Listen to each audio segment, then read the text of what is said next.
Shalom to my Hebrew family this morning. Shalom to everybody all over and across the world. It's it's the third day of the week. It's the third day of the week. It's Tuesday, the third day of the week. Peace and blessings to the remnant all over the earth. My name is Elishaba. I am the prophet of the God of Abraham, Isaac, and Jacob. His name is Ahiah. I like to give the gods of Israel, the mother and the father, and all the glory, honor, and praise for their great and holy names today. I am here. I am here. I am here again. I am here again. I'm here again, Hebrews. So give me 1 minute, okay? Just give me one minute.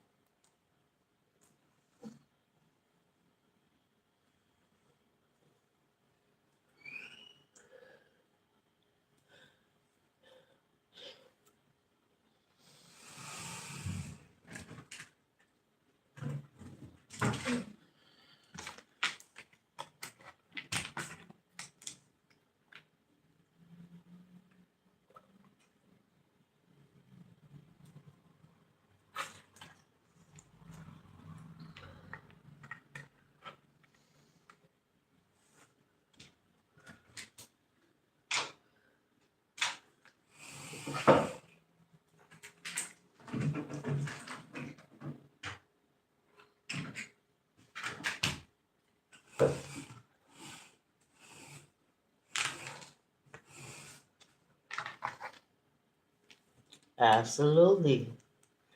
I am Queen and Prophet Elishaba.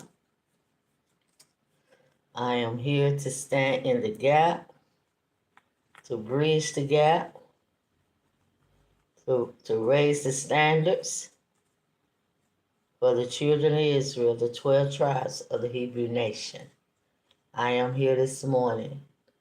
I'm here with a beautiful, beautiful, great, profound lesson this morning. We're going to talk about this because it need to be discussed. It need to be discussed. It need to be discussed. Come on in the room. Come on in the room. If you can, please hit the like button. I would also appreciate that. Y'all see the title. Y'all see the title today.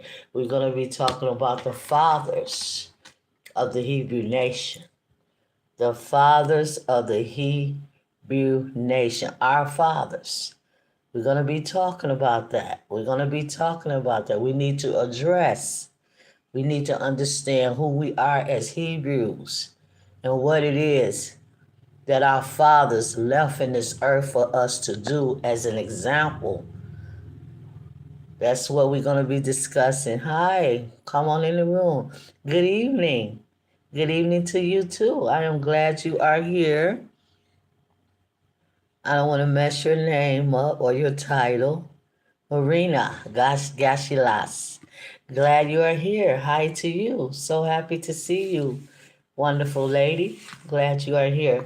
So yes, we are here today. We are here, Hebrews.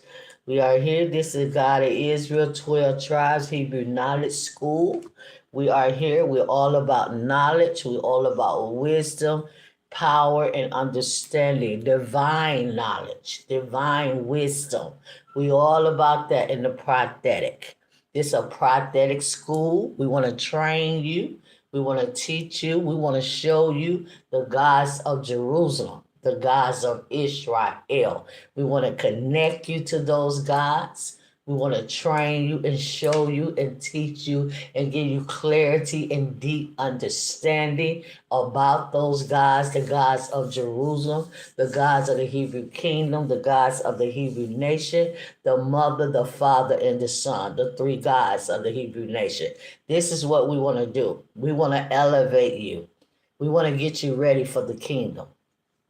We want to get you ready for the kingdom. We want to get you ready for the gods. We want to get you ready for yourself. That's why today we're going to be talking about self-care, love. Self-care and love, okay?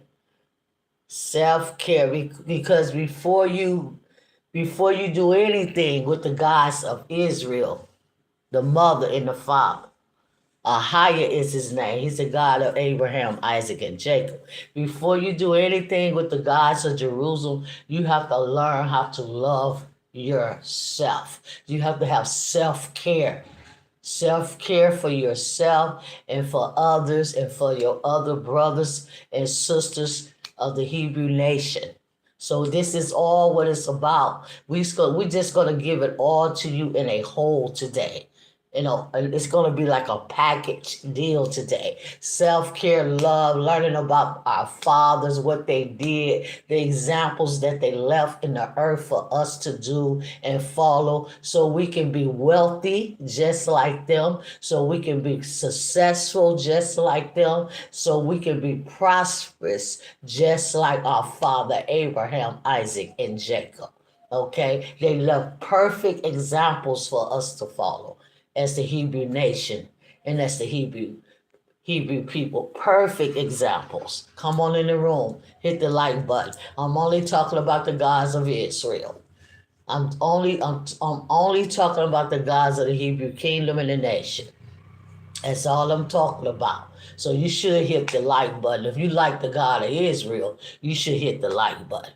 But yeah, so yes, we are happy to be here today. We are excited. We're excited about this topic.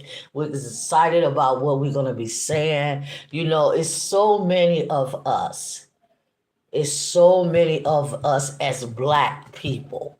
Let me just say that, Black people. It's so many of us that just don't know how to take care of ourselves. You just don't understand what self-care means and self-love means. You just don't know. And we must talk about that. Because me as the prophet of the God of Israel, my name is Elishama. Me as the prophet, I can see a lack. I can see a lack in the people of Israel. I see a great lack that you are having. A great lack. I mean, y'all have to understand. Y'all have to understand. We have to be whole and we have to be complete. We have to be whole. We have to be complete. I'm not talking about no church. I'm not talking about none of that. None of that don't have anything to do with us being whole and complete. All of that is outside of us. Because the gods of Israel have never told us to do none of those things. So we are here. We just got all our little people coming in. All our little people coming in just to look and leave. Because they'll never understand a prophet of the God of Israel. They will never understand a prophet of the God of Israel. Just like ancient times, it's just like today. They will never understand a real prophet of the God of Israel. Never. Never, ever, ever, ever. And this is the problem. Why you'll never, ever, ever understand the gods of Israel. Because if you never understand the prophet that he has sitting in front of you, you'll never understand them. And it's just that simple, people. You can go look wherever you want to look. Look all over the world for whoever you want to listen to and find to talk to you, to teach you something. Go ahead and look. But I guarantee you, they won't be talking about what I'm talking about. I guarantee you that. I guarantee you that. So give me one moment here and we're going to go into our lesson. We're definitely going to go into our lesson this morning. Third day of the week, Tuesday, sacred day concerning the gods of Israel. It's a very sacred day, Tuesday. Tuesday and Saturdays are the sacred days of the gods of Israel. Y'all just thought it was Saturday, the Sabbath. No, it's also Tuesday. It's also Tuesday. also Tuesday. And as you go through the biblical King James Version Bible, you can see that Tuesday was the third day of the week, was a very, very, very sacred day where they did so many things throughout the Bible on the third day of the week. Okay, so thank you, the gods of Israel today. And thanking this young lady here for giving me all the highs and the hand waves. So glad she did that. So we're gonna pull out our first Bible verse. Our first Bible verse. Let me just get this. Okay. Self-care. Self-love.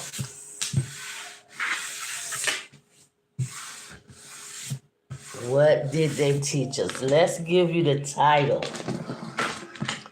Let's give you the title of the video. Let's see if I can get the title up here to give you. Okay. We thank the gods of Jerusalem. Micha. It's 3 p.m. in Jerusalem right now, according to my time. 3 p.m. in Jerusalem. After 3, it's 3:30, something like that, going on. 4 o'clock. 4 o'clock. It's going on 4 o'clock in Jerusalem, Palestine, Africa. So, okay, let me see. What is all this I have here? Oh, okay. Okay. And we thank the God of Israel for this one listener this morning. She's going to get an earful. Some understanding. That's what it's all about. Some understanding.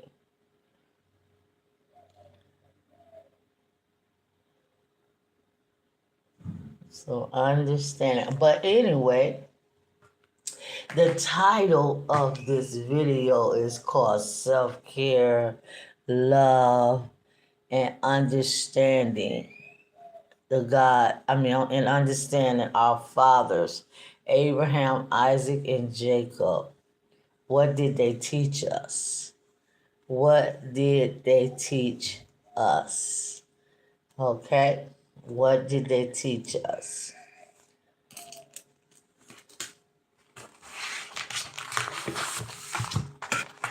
What did they teach us? They left perfect examples to us and what it is that we should be doing right now in our life. Our fathers of the Hebrew kingdom and the Hebrew nation, the 12 tribes of Israel, Abraham, Isaac, and Jacob, they left perfect examples for us to follow as a people, as the children of Israel. Perfect examples. But are we following them? Are you following the examples that your fathers left you, Israel? No, you're not following the examples. You're not following what they taught us in the Torah. You're not following it. You haven't took the time out to read about Abraham, Isaac, and Jacob with an understanding mind. With an understanding mind to really understand what kind of men they were, what is it that they did, and we're going to get into all of that. But right now,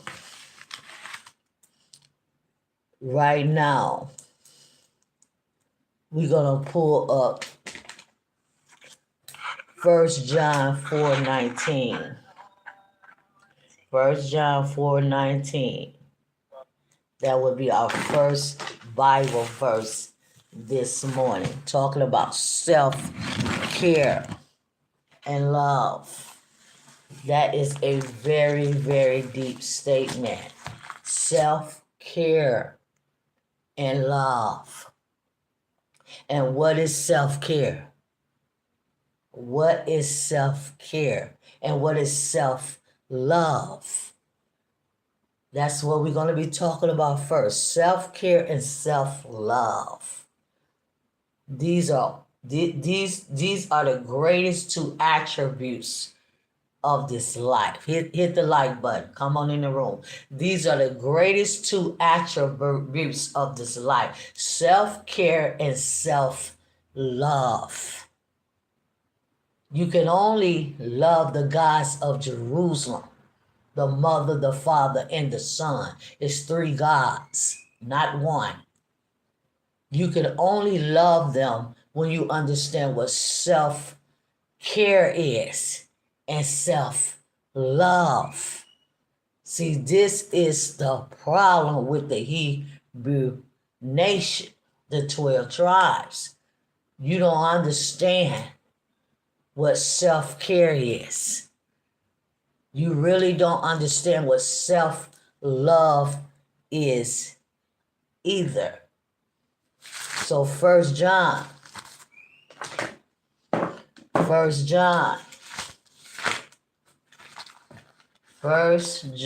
Let's bring that out in the New Testament. I'm reading the King James Version Bible for anybody that want to follow. 1 John, all the way back there by Revelation. 1 John, Prophet John. Not no apostle, not no disciple. He was a prophet. 1 John. And how do I know that? Because I'm a prophet. And I know the attributes of a prophet. And I know the character of a prophet. And I know the anointing of a prophet. And I know the power that a prophet possesses. So John was absolutely a prophet. Because he possessed all the manifestations of a prophet. All of them. 4:19.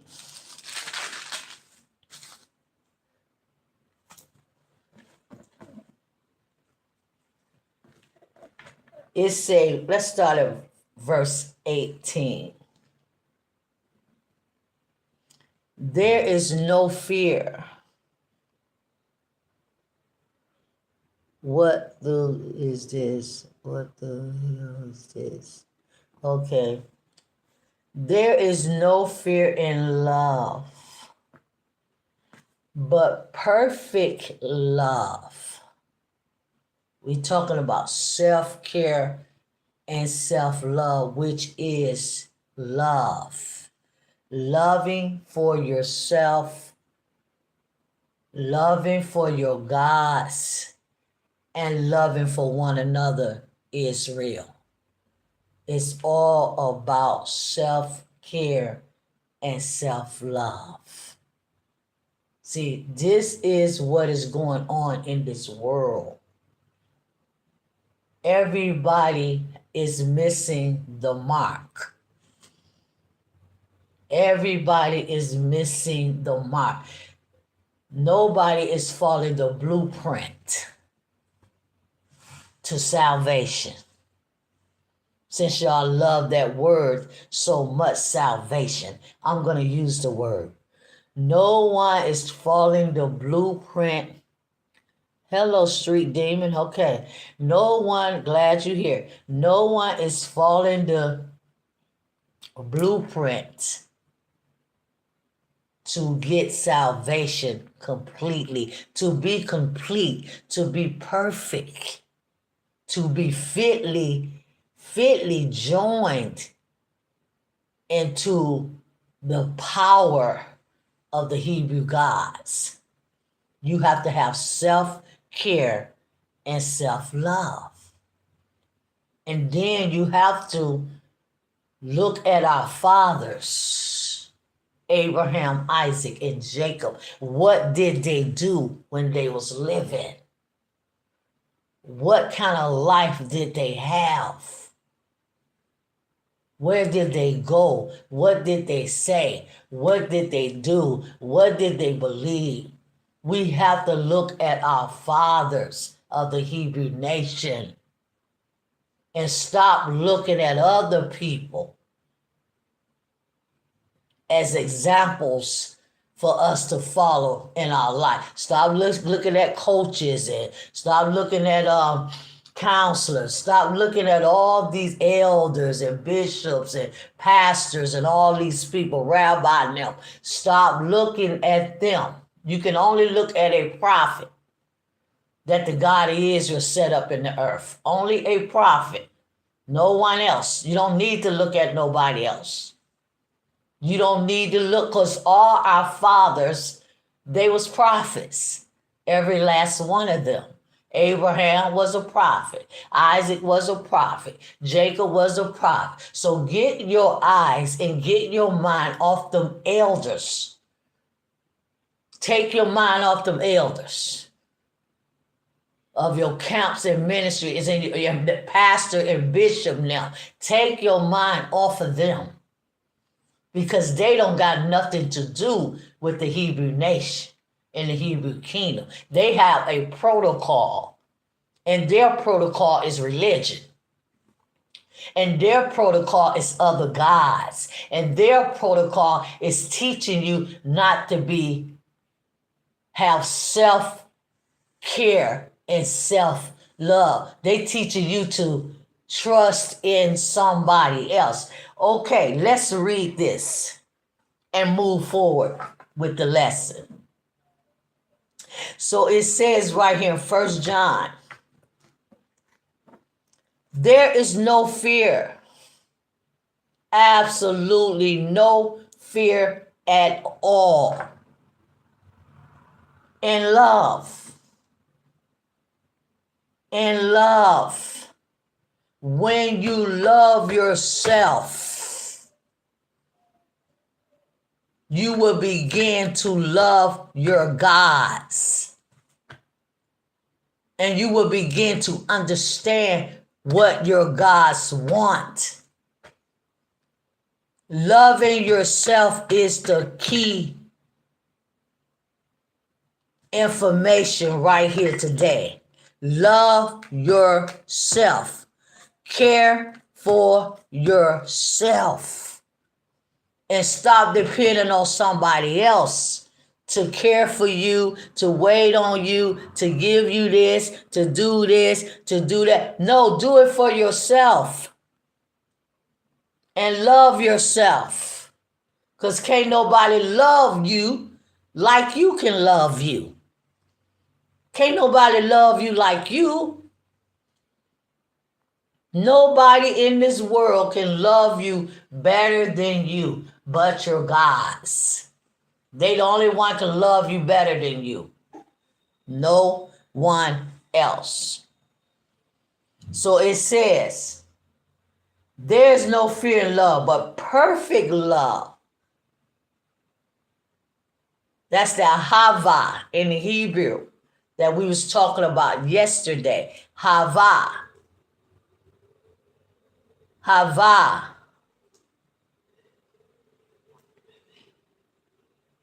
Perfect love.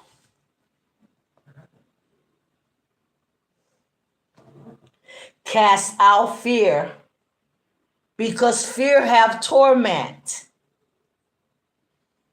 Fear have torment. And when you're fearful, you're not perfect in love. Fear have torment. He that feared is not made perfect in love. You know how many people got so much fear of everything today? Yet they say they love themselves.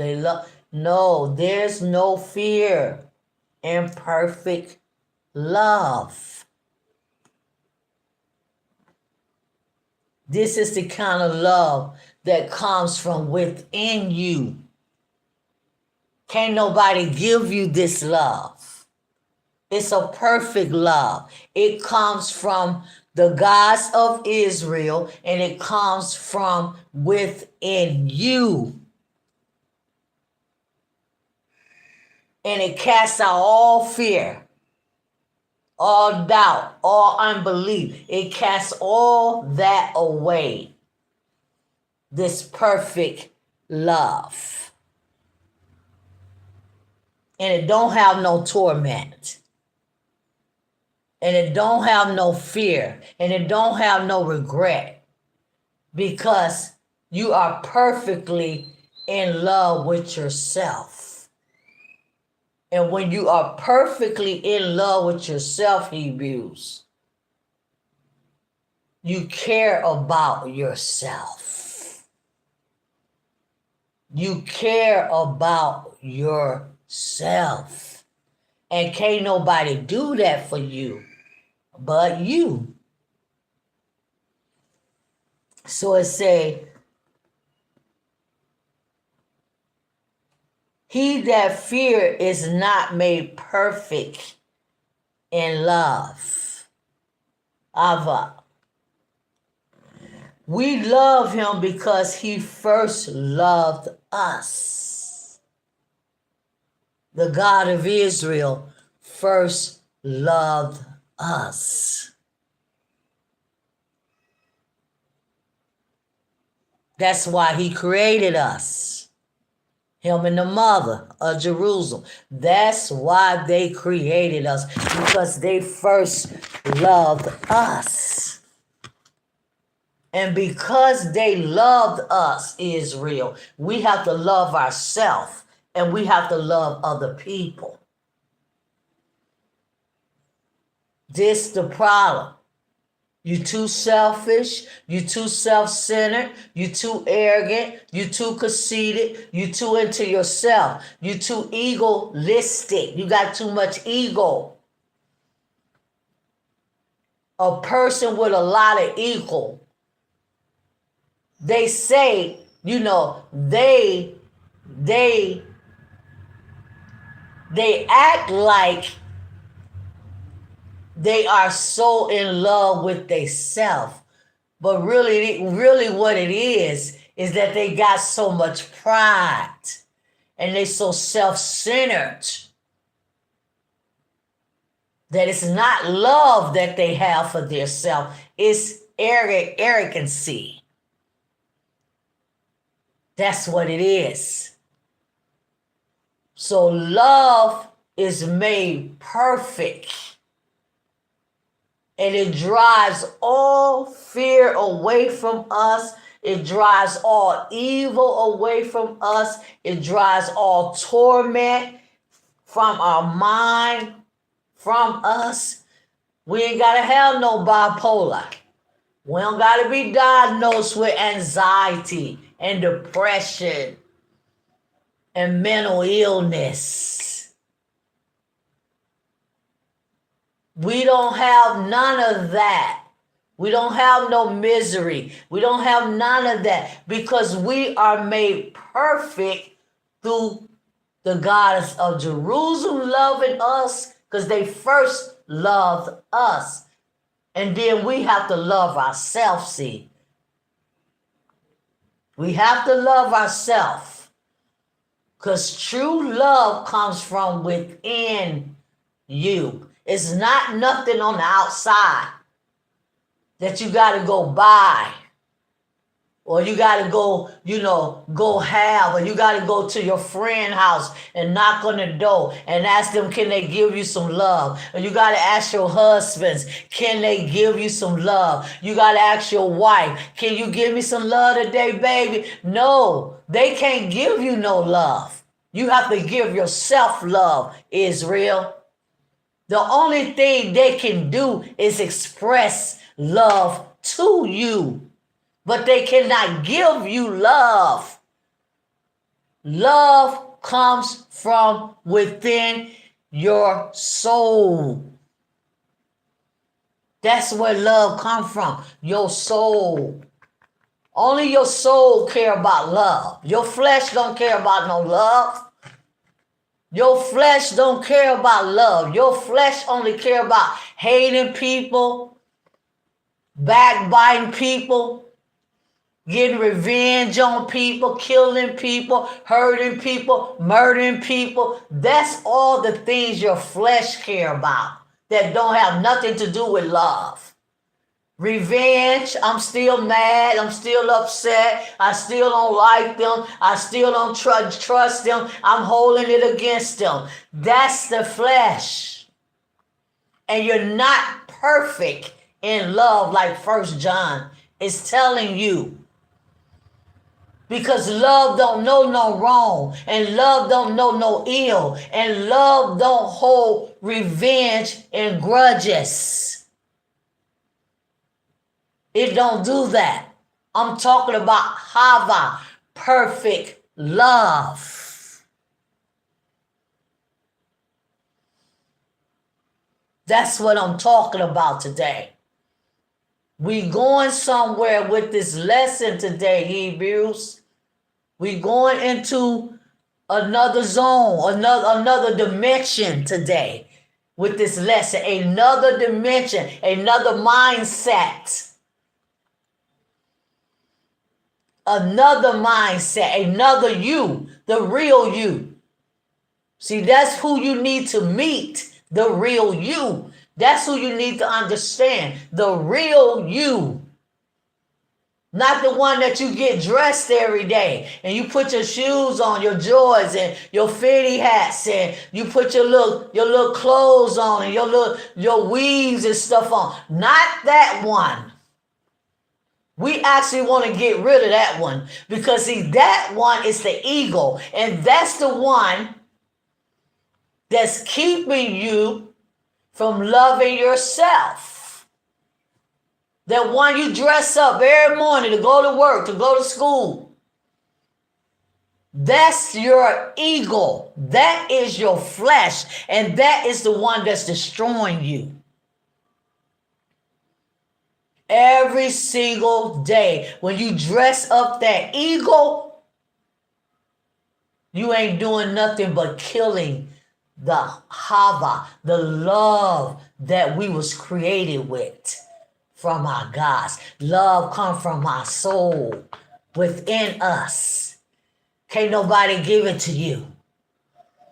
I wish my husband would just love me. I wish my husband would just love me. I just need more love. I just need more love. I just need people to love me and accept me. No, you need to love yourself.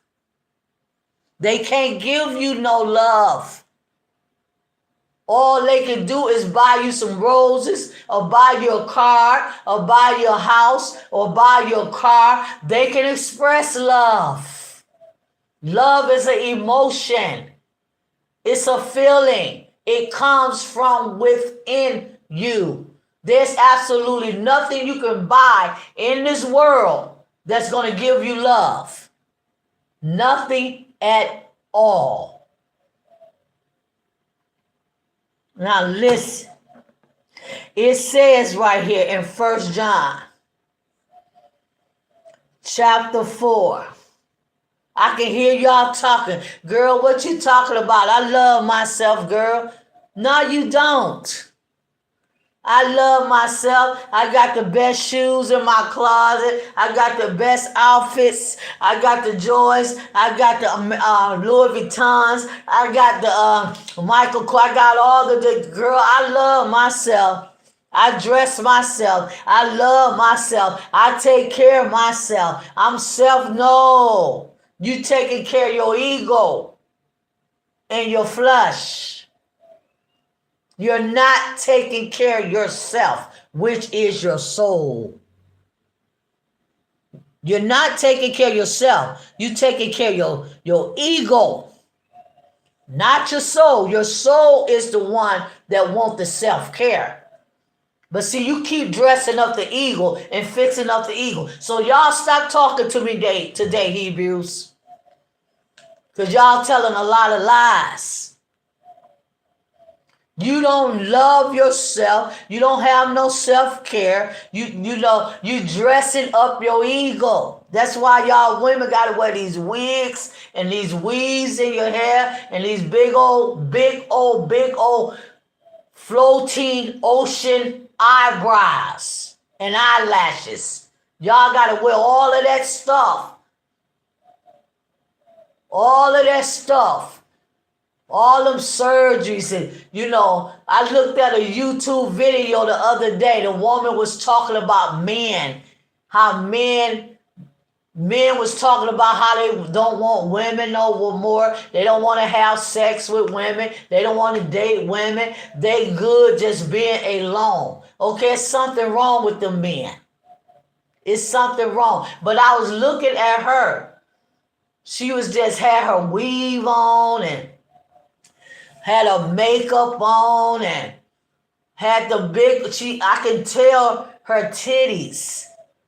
I could tell her breasts that they was fake. They looked like balloons. Her breasts looked like balloons. They wasn't real titties. They was balloons. You could see the fakeness in her chest. So what I am saying, stop dressing up the eagle to cast out this fear, to cast out this torment. You must have self-care, self-love for your soul. Your soul only cares about love. Your soul only cares about God, the Father and the Mother. They don't care about you wearing no Jordans. They don't care about you wearing no designer. They don't care about you living in no big house and driving no fancy car. They don't care about you having $1 million in your bank account. Your soul don't care about none of that. It only cares about the original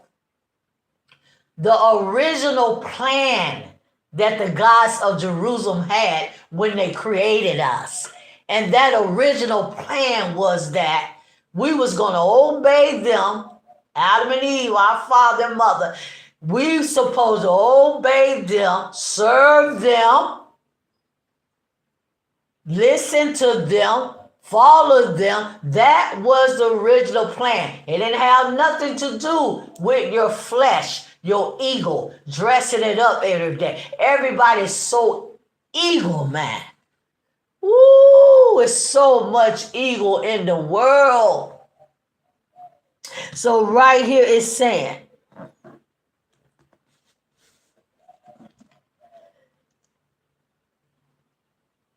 verse 19 of 1 John 4.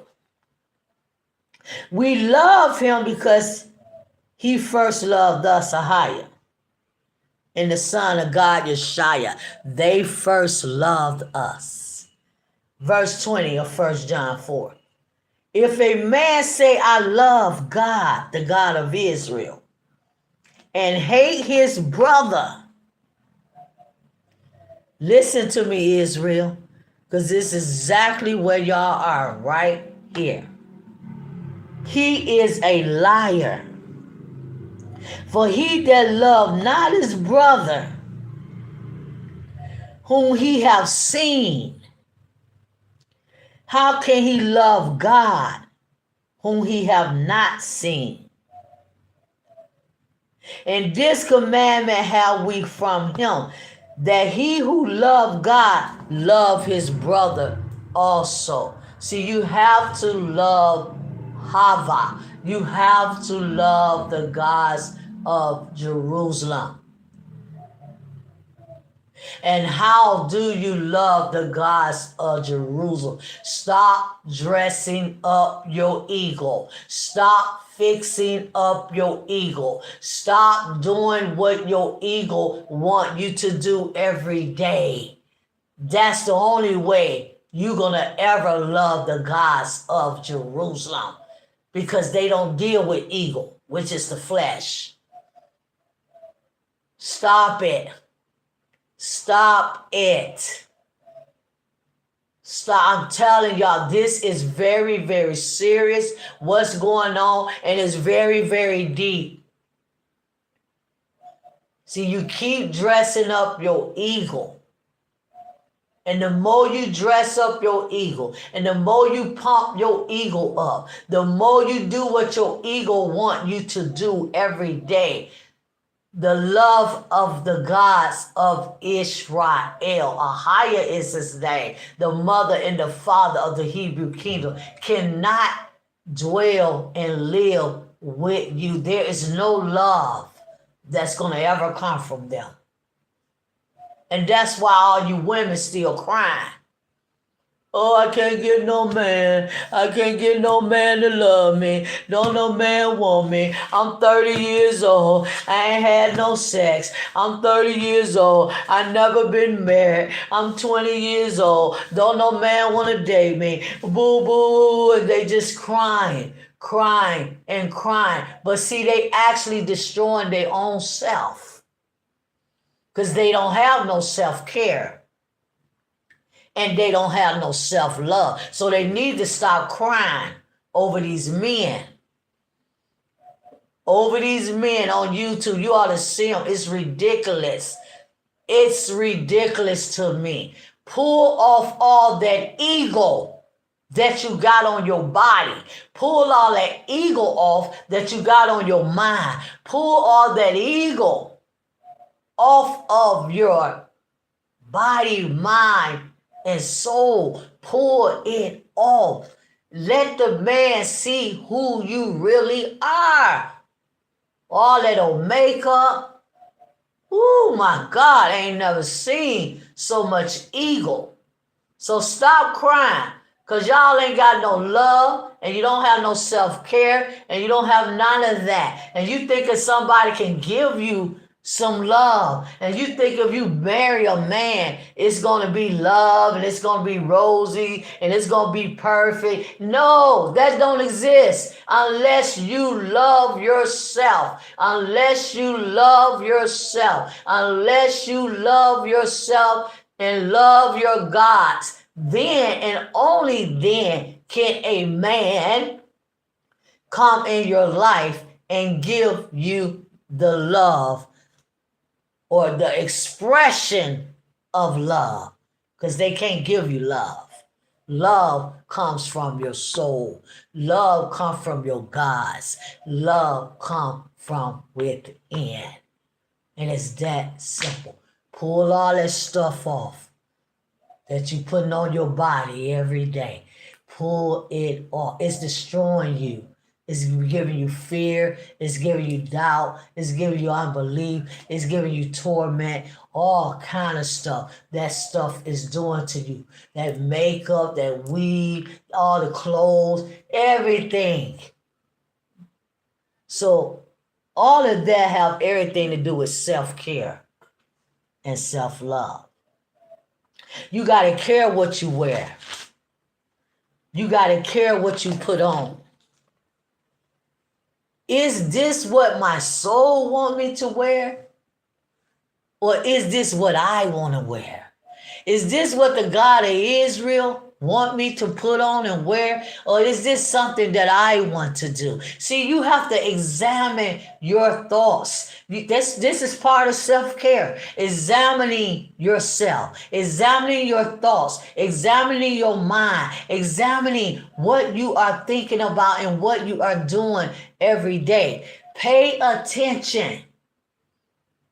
Pay attention to everything about your life.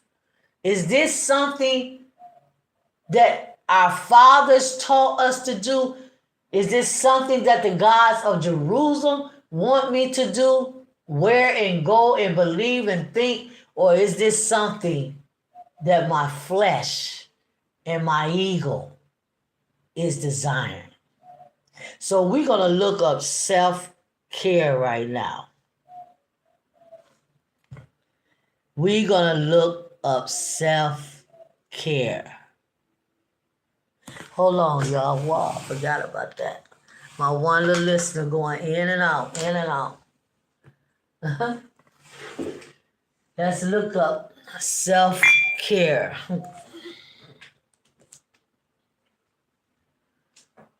See, I know, y'all. I used to be a very egoistic person. High ego.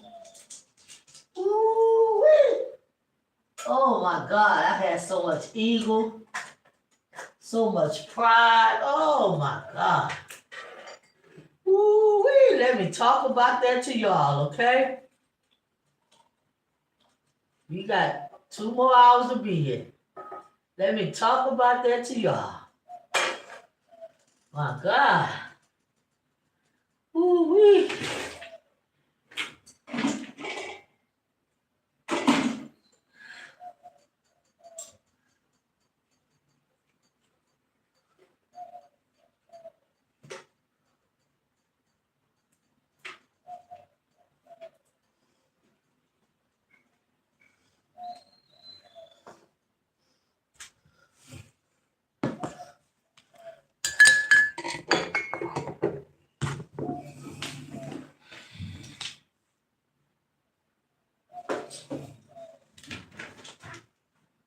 I know about that eagle.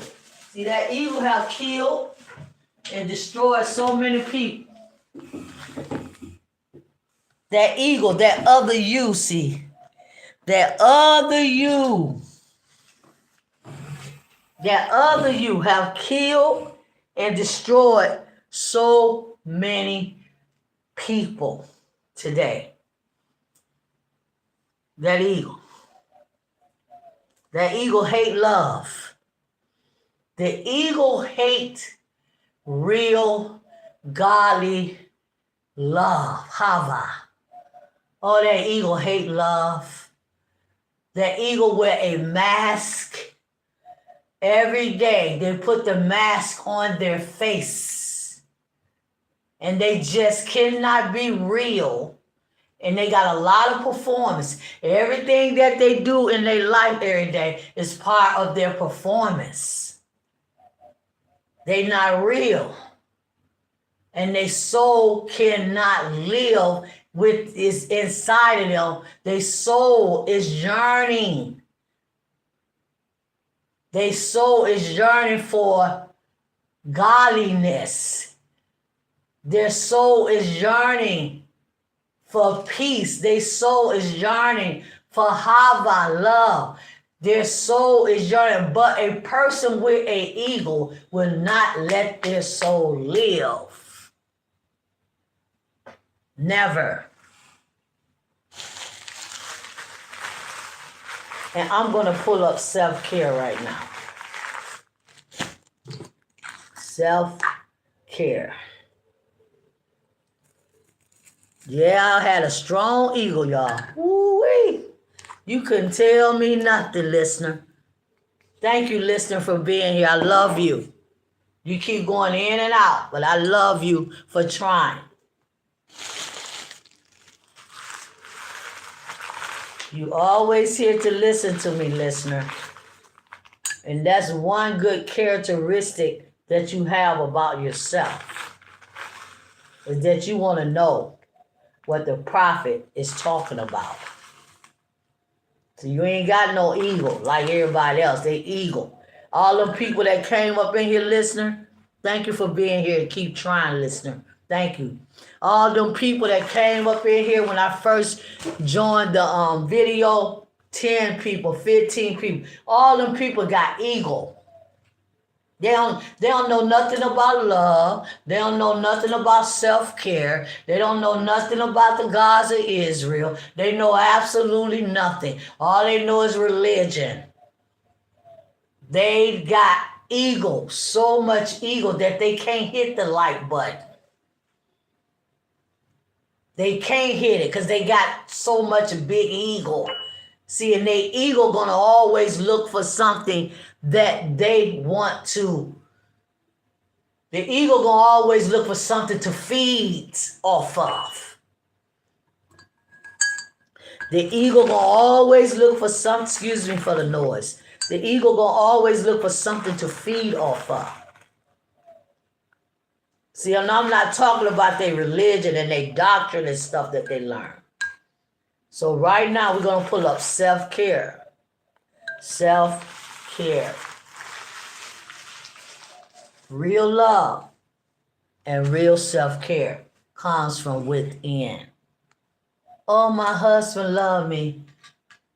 Yeah, if you love yourself, then you might can feel the love from the expression of love that your husband give you, because he can't give you no love. So self-care.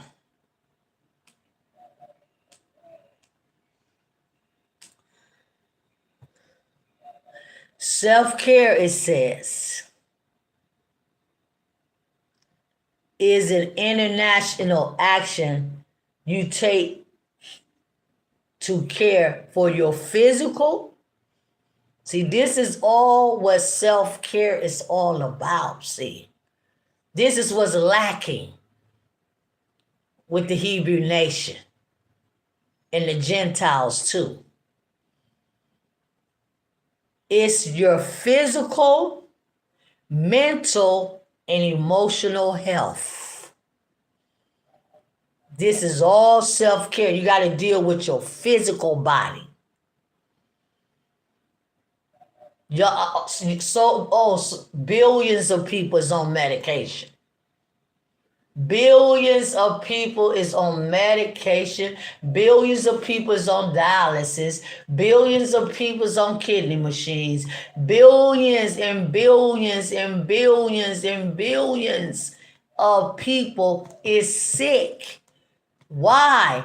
Because you have not had self-care for your body. And that's why you take high blood pressure pills and diabetes pills and all kind of pills and all kind of stuff that your doctor been giving you.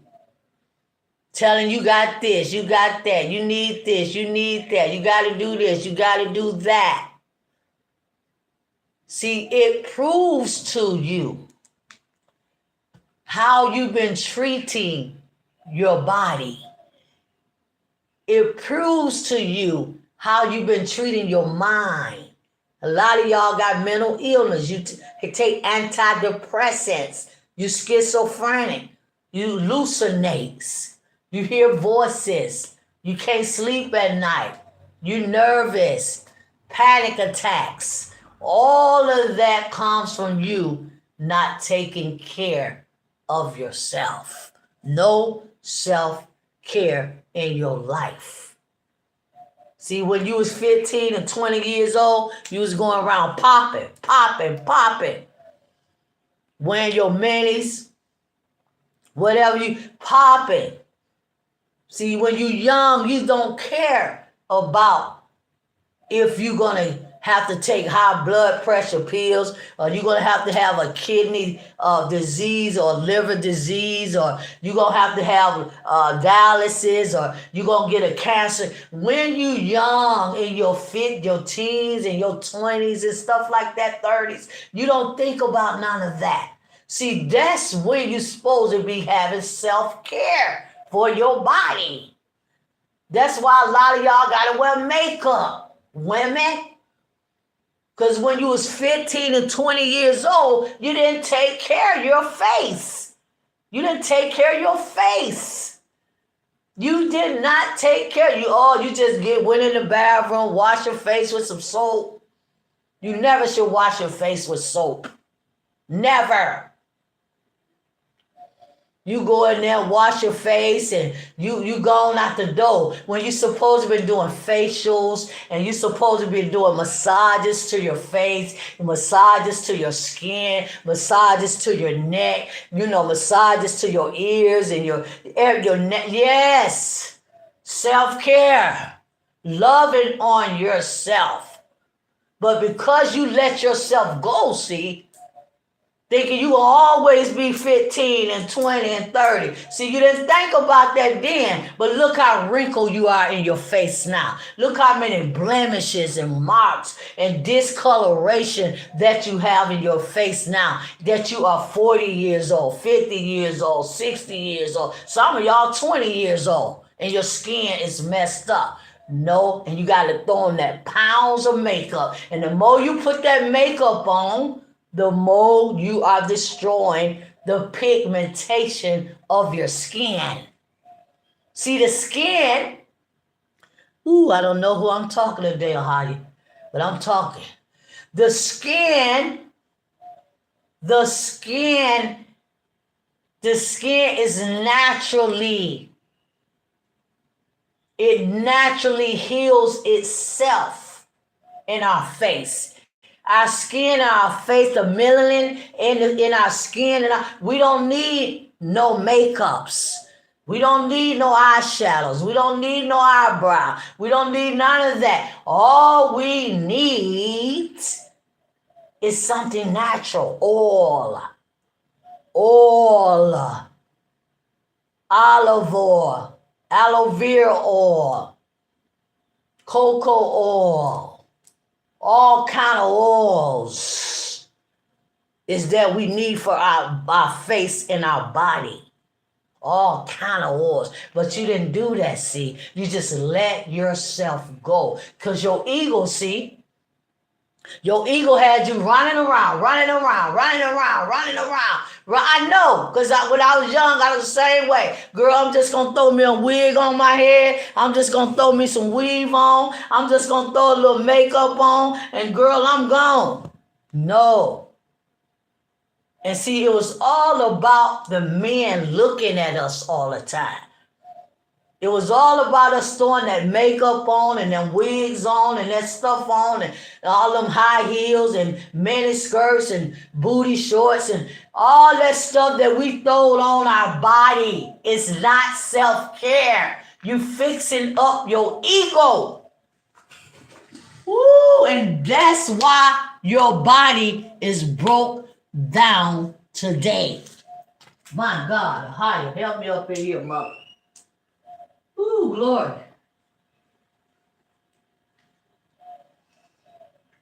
What y'all thought the prophet don't talk about self-care? What y'all thought the prophet don't believe in self-care and self-love? What y'all thought? No, the prophet believe in everything that she need to believe in, because I don't believe in the ego no more. I fix my soul up. So I'm dealing with my body for self-care and self-love.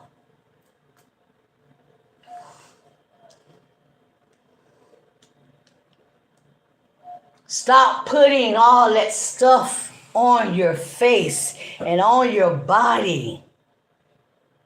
Stop doing that. Your body was never made for any of the things that you are putting on your body. None of that. It was only made for something natural. Can y'all hear me?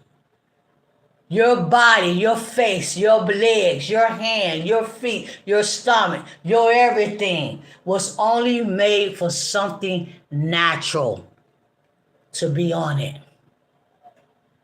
Under your arms, self-care. You got to go buy some Dove deodorant. Dove, Butte, all this deodorant. Put that stuff under your arm. That's why a lot of women got breast cancer. Help me up in here, mother. Thank you, great mother. We going deep in this today, y'all. Self-care and I haven't even got to the fathers yet. That's why so many women got breast cancer and they don't even know why they have it. Black women, Hebrews. You running to church every day, but the elder ain't teaching you nothing. They ain't telling you nothing that's going to help you with your self-care and your self-love. They ain't teaching you none of that. All you hearing about is Jesus. Waiting on Jesus. Do this for Jesus. Do this for God. Yeah, that's all you hear. But you're not hearing nothing to help your mind. Because self-care have everything to do with your physical, your mental, and your emotional health. You ain't hearing nothing about what you going through emotion. How can I, Bishop, L, how can I help myself with this anxiety I have? That's emotion, see. This nervousness I have, that's emotions. This depression, emotion. This hate that I'm feeling. I just feel like I hate people. I don't want to be around people. I don't want to be bothered. I just want to stay to myself. Elder, bishop, pastor, what can I do to help myself? See, none of these things are being addressed up in your churches, in your synagogues. None of this. And that's why people are gone and they messed up and they confused and they don't know what to do. They don't know what to do, but go pick up the Bible now. Go pick the Bible up and read another Bible verse. Read another Bible verse. Join another church. Join another religion. Listen to another elder. Listen to another bishop. Do that. That's all we can tell. Pay your tithes too now. Pay your tithes. Oh, God. Thank you, Father. Pay your tithe. If you want God to bless you, come on, y'all. Come on. I'm telling y'all. Oh, my God. I feel this morning. If you want God to bless you, pay your tithes, Lucille. Pay your tithes, Billy. God gonna bless you. No. Our fathers never paid no tithes. Abraham never paid tithes. Isaac never paid tithes, y'all. Jacob never paid no tithes, y'all. They never went to church. They never went to church.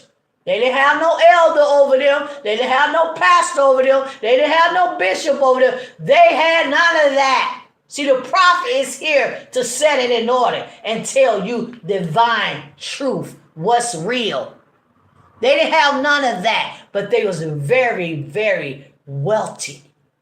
Their mind was right. Their body was right.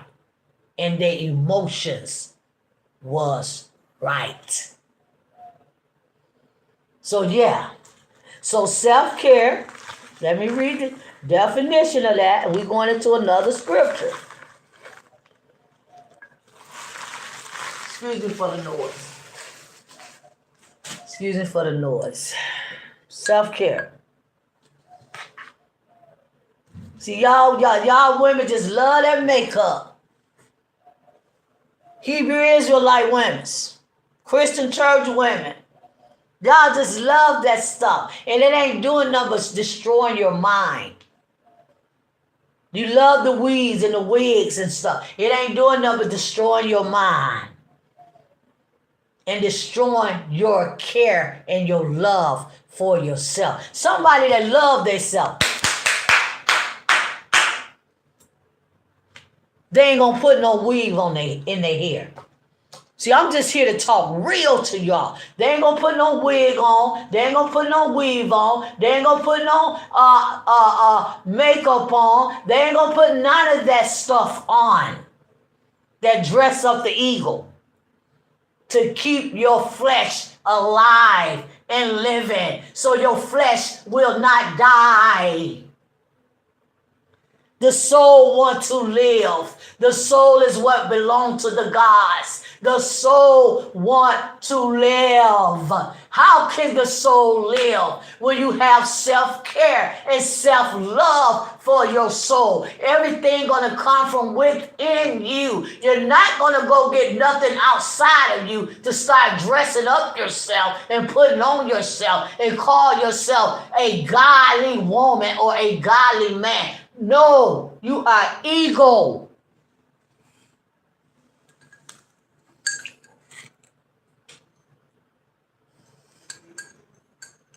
Wow, y'all. I need to be outside today. I feel this thing. Well, what I'm going to do, Prophet? What I'm going to do, Prophet? What I'm going to do? I'm ugly. I have to wear my makeup. Oh my God, I have to put my eyelashes on and my eyebrows, and I have to put my makeup on, Prophet, because I'm ugly. That's what you feel about yourself. See, that's what happened when you don't have self-care and self-love. You start looking at yourself in another way. Because see, you're not going from within, you're going without. So you start thinking you ugly. You start thinking you need long hair. You start thinking you need to put this on, wear this, and do this, and go here. No. No. See, that's your problem. Women and men. Y'all think y'all ugly. You are attractive and beautiful, Hebrews, just the way that y'all are. You don't need to cut your hair. You don't need to put nothing in your hair. None of that. Just love yourself the way that you are. Be natural so your soul can live and not die.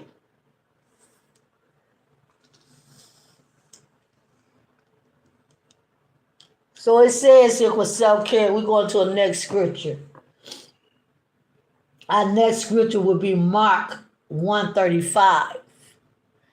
Self-care is for your physical, mental, and emotional health. Mental. The gods of Israel did never tell us to take no pills for mental. You don't need pills. You need to get rid of the ego. Can y'all hear me? You don't need no pills for your hallucination and your voices that you need to get rid of that ego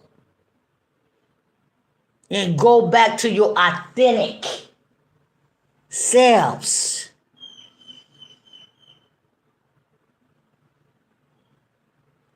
I don't want no woman. I don't want no wife. I don't want no boyfriend. I don't want no man. I'm good being single. So you emotionally messed up. You emotionally messed up. You emotionally tore up. When you say you don't want a man, I don't want a woman, I don't want nobody, I just want to be by myself. I want to be alone. I don't want to be around. I don't want to deal with it. I don't want no relationship. I don't want that. You are emotionally destroyed as a person. Because our gods, the mother and the father, Ahia is his name. The God of Abraham, Isaac, and Jacob. They created us for one another. They created us to love one another and be with one another and have babies and marry and be together in union with one another. This is what they created when they created us. So when you say you don't want that, I don't want that, I don't want that, I don't want that, I don't need no woman, I don't need no man, I don't want that. Well, what you are really saying is that you don't want yourself. Woo! Glory, glory, glory. Glory, glory, glory. What you are really saying, people, is that you don't want yourselves. Because again, we was created for one another. There go that eagle. There go that eagle. Feeding that flesh exactly what it wants. So you wonder why. You wonder why you're sick. You wonder why you emotionally messed up. You wonder why you got depression and mental illness. This is why. The ego doing it to you, which is you right now. It's not your soul. It's your ego, your flesh. So it say, taking care of your physical, mental, and emotional health, far from selfish, solo spot. It is a preventive necessity to recharge energy. Energy, people. Energy is real. Energy, Hebrews. Self-care is going to recharge your battery every day and give you divine energy that comes from the mother and the father of the Hebrew kingdom. See, you need that energy. See, in your soul, which is your inner man, your conscious, your soul, the real you, need that energy to survive. Need that energy to survive. And that's why y'all falling over and bending over and just wore out. You just tired. You just frustrated. You just misery. You just wore down because you're not getting that energy. Sister Linda! Ooh, my sister Linda. Ooh, Sister Linda. I said, where is my sister Linda at? I haven't saw Sister Linda. Where is she? I said, God of Israel, just take care of Sister Linda. Take care of Sister Linda and make sure Sister Linda is okay. Shalom, Sister Linda. 7 Hebrew kisses, because I'm glad to see my Sister Linda today. 1, 2, 3, 4, 5, 6, 7. Yay, God of Israel. Hiya, Sister Linda. Ooh, I'm so happy, my sis. What's happening, girl? Listening while working, yes. Okay, great. Wonderful. We're going to go to, glad to see my sis. So, self-care consists of getting enough sleep, eating nutritious meals, and staying physically active. All of this is part of self-care. Getting enough rest, getting enough sleep, eating right.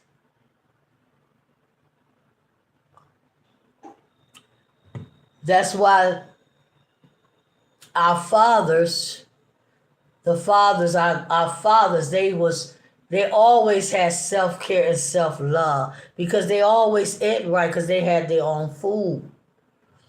Mental, enjoying hobbies, taking social media, getting off the internet, getting off Facebook, getting off Instagram. I don't even deal with none of that stuff.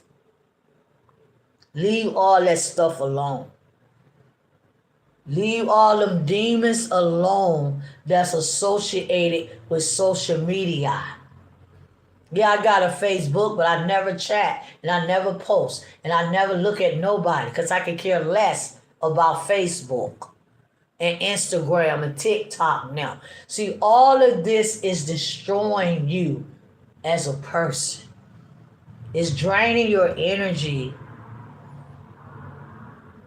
taking that responsibility that you have to take care of yourself, because you spend so much time on social media, YouTube. Yes,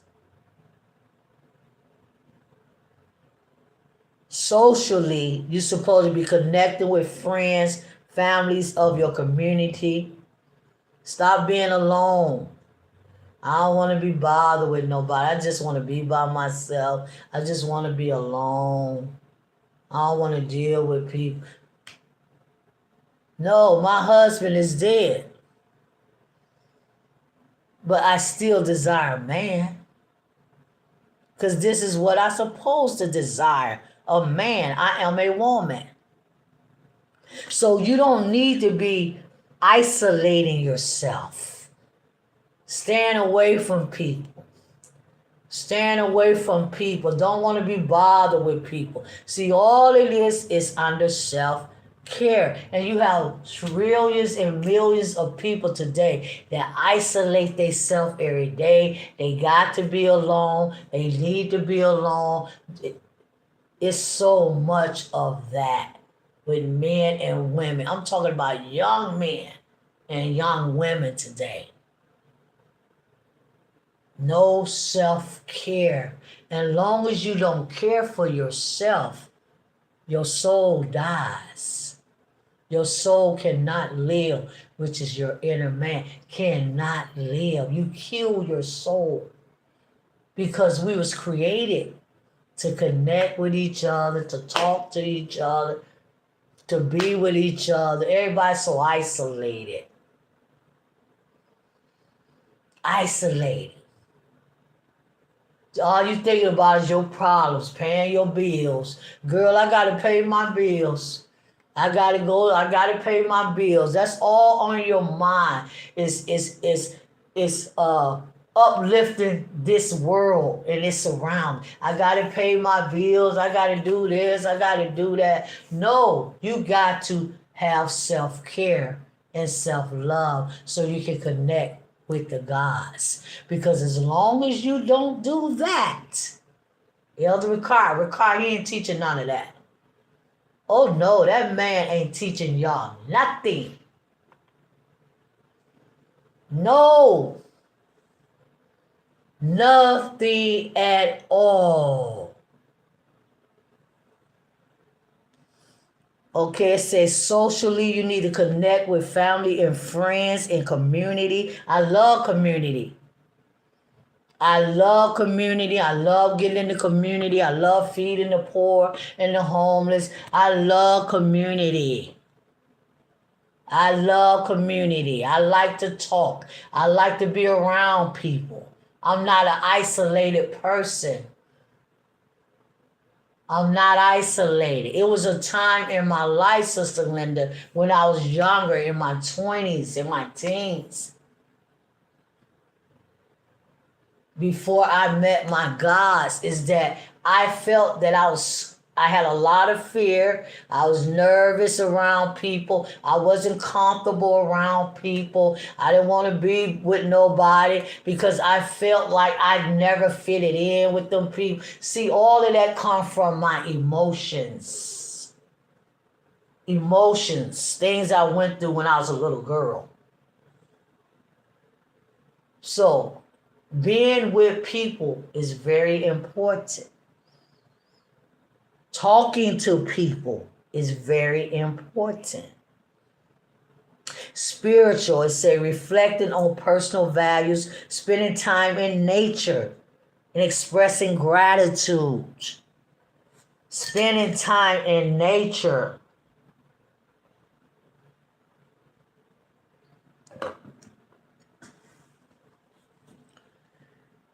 That's part of self-care. Going out on the beach, going out to the field, going out to the forest, and just connecting yourself with the trees and the energy that's in the atmosphere. All of that is very, very important. Sitting in the sun for 15, 20 minutes a day, connecting yourself with the sun, connecting yourself with the heavens, just sitting in the sun. The sun do a lot for our body. It have a lot of vitamin D in it. The sun have a lots of things in it that our body need, because we have melanin in our body, and if we don't sit in the sun, and if we never going in the sun, that's why a lot of people got diseases too, because your melanin have broke down in your body, because you are so busy doing other things instead of self-care and self-love. So your body breaks down. The melanin cannot live if you isolating inside your house. You just always, I gotta go home, home, working home, working home, working home. No, that's not a life. That's not a life. Working home, working home, working home. That's not a life. That's not self-care. And that's not self-love. No. Working don't have nothing to do with self-care and self-love. Nothing at all. So you spending all your time, 8 hours a day, 12 hours a day, working, and then you go home and get ready to go to work the next day. Get ready to go to work the next day. That's all you doing. But you are depriving. You depriving yourself from your self-care and your love. Mark 6:31. Mark 6:31. Mark 6:31. Let's move into some Bible verses now.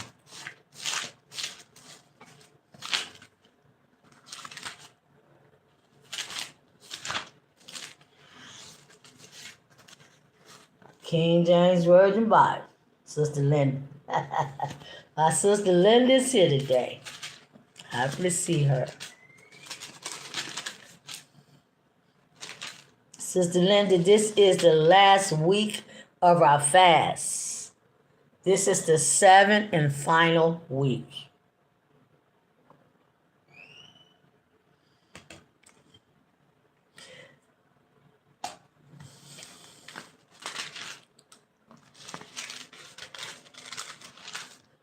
Mark 6:31 and 32. It says, let's start at verse 30. And y'all want to say apostles. No, I don't believe in. And the prophets gathered themselves together unto Yeshua and told him all things, both what they had done and what they had taught. And he said unto them, come ye yourselves apart into a deserted place and rest a while. For there were many coming and going, and they had no leisure so much as to eat. And they departed into a desert place by ship privately. So the Son of God, he believed in self-care and self-love. And he was teaching his disciples about self-care and self-love. We've been out here with these people, teaching them. Y'all been out teaching. Now we need some time for ourselves. We need to go and rest and rejuvenate our mind and rejuvenate our pride. So let's go into a private, deserted place and let's just rest right there for a while. Everybody moving fast. I gotta move. I gotta move. I gotta go. I gotta go. I gotta go. I gotta go do this. Do this. Do this. Do this. Do this. Do. Come on, Sister Liv. You know I'm telling you. Do this. Go here. Go. Do. That's how it is in America. But people in other countries, they really don't live like that. They really don't live like that, and they really don't move like that, like we do in America.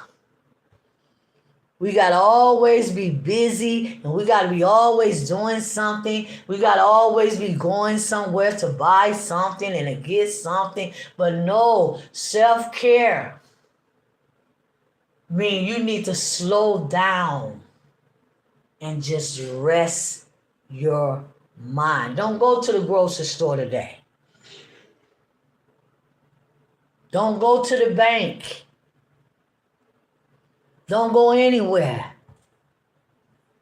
Just rest and give your mind a chance, because self-care have a lot to do with mental health. Give your mind a chance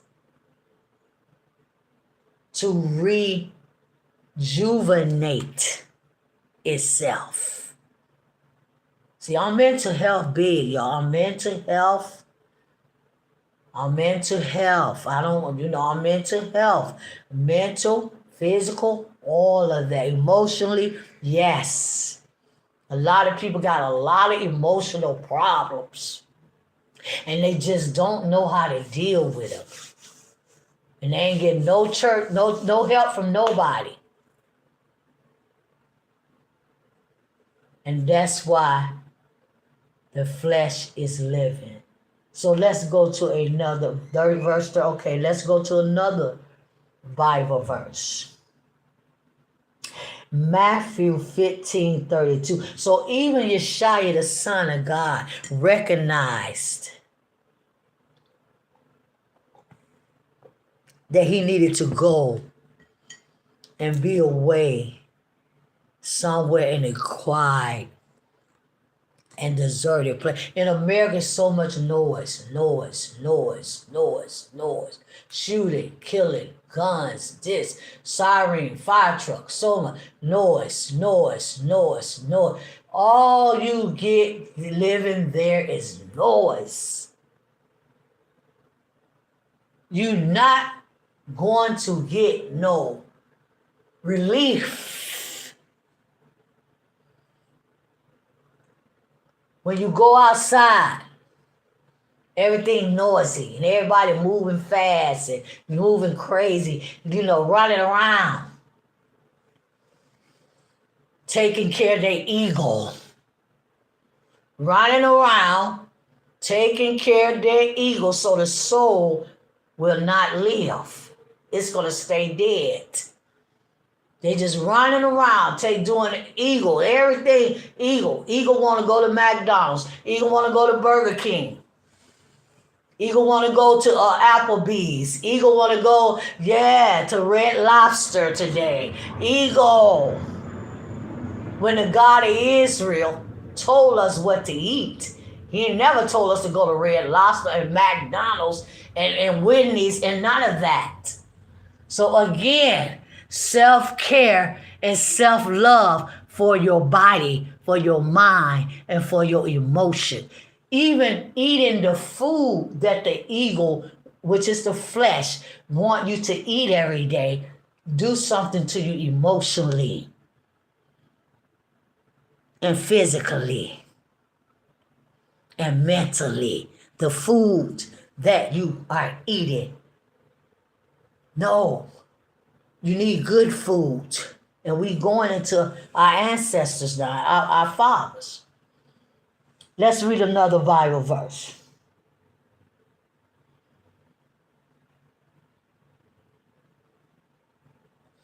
Matthew 15. See, it's deep, people. Y'all don't know why y'all say, oh, yeah, I'm sick. Yeah, you making yourself sick. You making yourself sick, Hebrews. Because you refuse to do what our fathers did. You refuse to be like them. You don't want to be like Abraham. No. Hebrew men don't want to be like Abraham, and you Hebrew women definitely don't want to be like Sarah. No, man. No. Abraham and Sarah are mother and father of the Hebrew kingdom and nation. They was the way that they supposed to be, to leave an example for us to follow. I don't want to be like no Sarah. Sarah didn't wear weaves. Come on. I'm talking about self-care. Your head don't want no weave. That's something you want on your head. Sarah didn't wear that. Sarah didn't wear makeup. Sarah didn't wear none of the stuff that we are wearing as women. Why? She didn't need it. And she didn't want it. Because she wanted her soul to live. And she wanted to feel that self-love and that self-care that comes from within.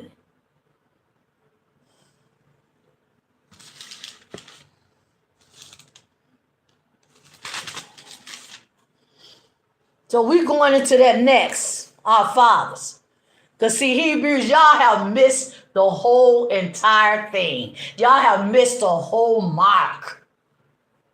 I mean, y'all done just missed the whole bullseye, man. And y'all really think y'all doing something. Oh, I'm an elder. Oh, I'm deep. Oh, I know the truth. Y'all really think y'all doing something when y'all are not doing anything. Because you're not like your father and your mother, Sarah, Abraham, Rebecca, and Isaac. See, that's where you messed up at. Sister Linda gave you some kisses. Yay! Sister Richardson!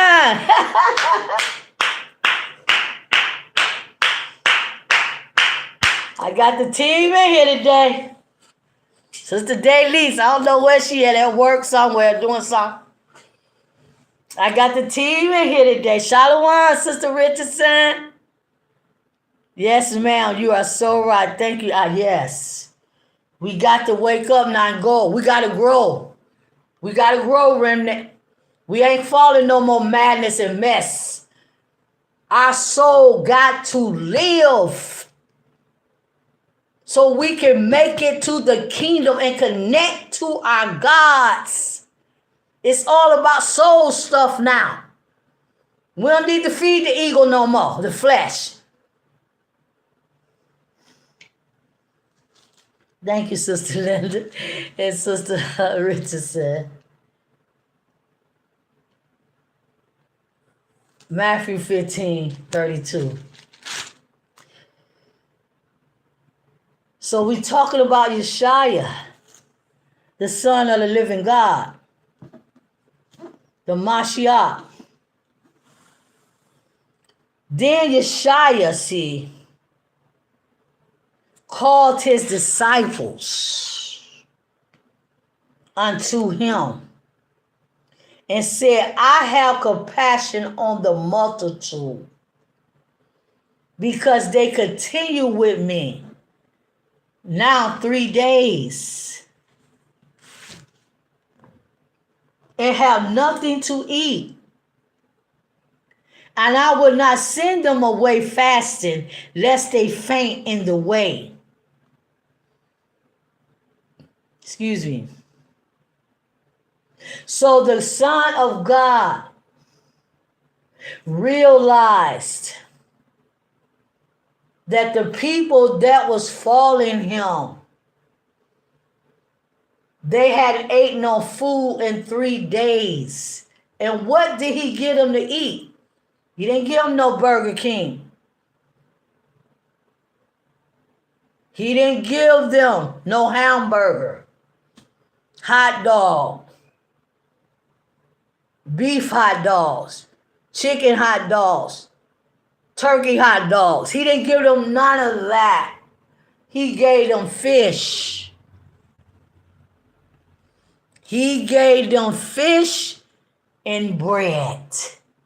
Fish and bread. They ate a lot of fish and bread. Fish is very, very healthy. Why do y'all have to eat all that other stuff?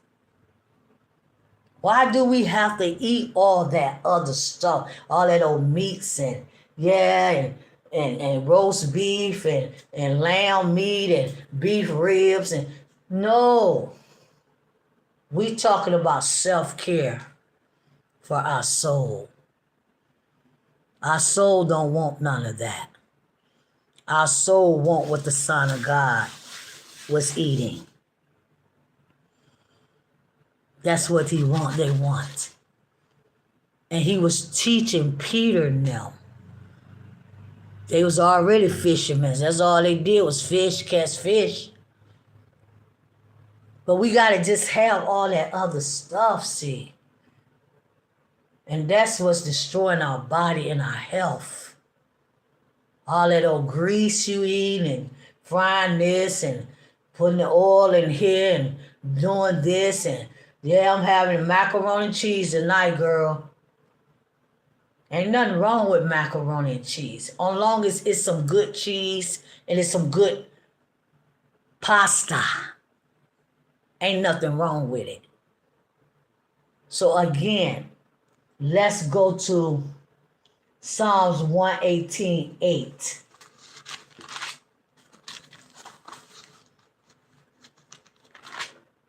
Psalms 118:8. Sister Richardson, my beautiful, beautiful Hebrew sister.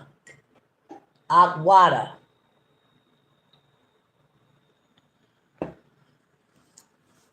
The God of Israel got something special for you. The God of Israel, I don't know if you're still here. He has something special to give you, Sister Richardson. Because you are such a faithful and determined Hebrew sister. You faithful and you determined and you want to know and you want to change and you want to get this thing right in your life because you can see all the stuff that you have done wrong in your life. Now you want to get it right. Sister Linda too. Y'all are some amazing women. Know that y'all are amazing women that the gods of Jerusalem want to get to. They want y'all to revive, grow. And that's what y'all trying to do. So Psalms 118:8, and then we going into Abraham and Isaac and Jacob, our fathers.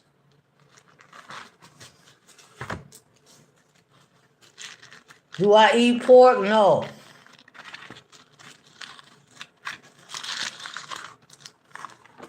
Do I eat grocery store food? No.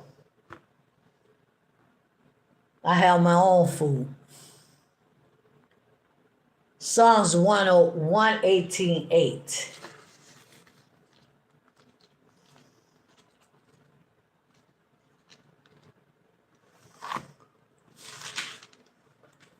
Y'all just can't you can't throw the pills away because you don't have enough confidence in yourself to heal your own self.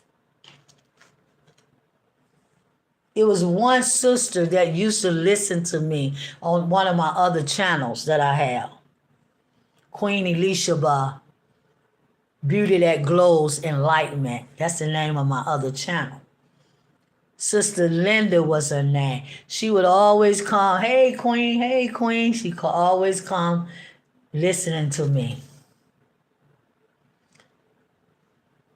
And I told her that, Sister Linda, I can help you to be healed from your diabetes she had. But she just didn't have enough confidence. Because she take medication. She just didn't have enough confidence in me that I can heal her diabetes and I can heal her high blood pressure. Because I am a healer. And she just didn't have enough confidence. So she never did follow up with me on what she needed to do to heal her diabetes. It's simple. Healing diabetes is so very easy. High blood pressure, all that stuff is so easy to heal. But yet, if you don't believe me, then you can't receive the healing. Psalms 118, verse 8.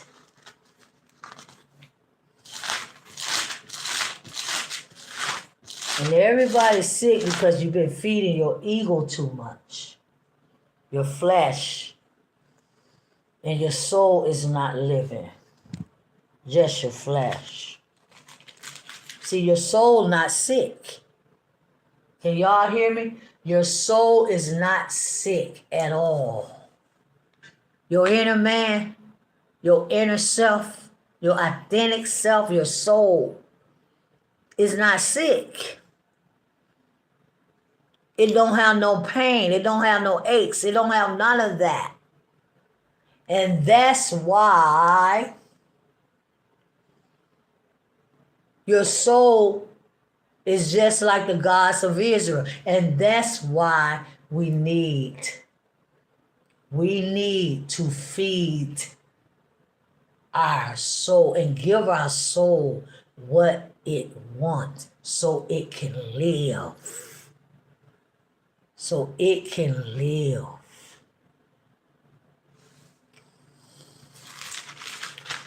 Psalms 118, verse 8. See, our problem is that we have trusted in other people and other ways and other circumstances and leaders and elders and bishops. Now, that's our problem, see. So it says right here in Psalms 118:8, it is better to trust in a higher.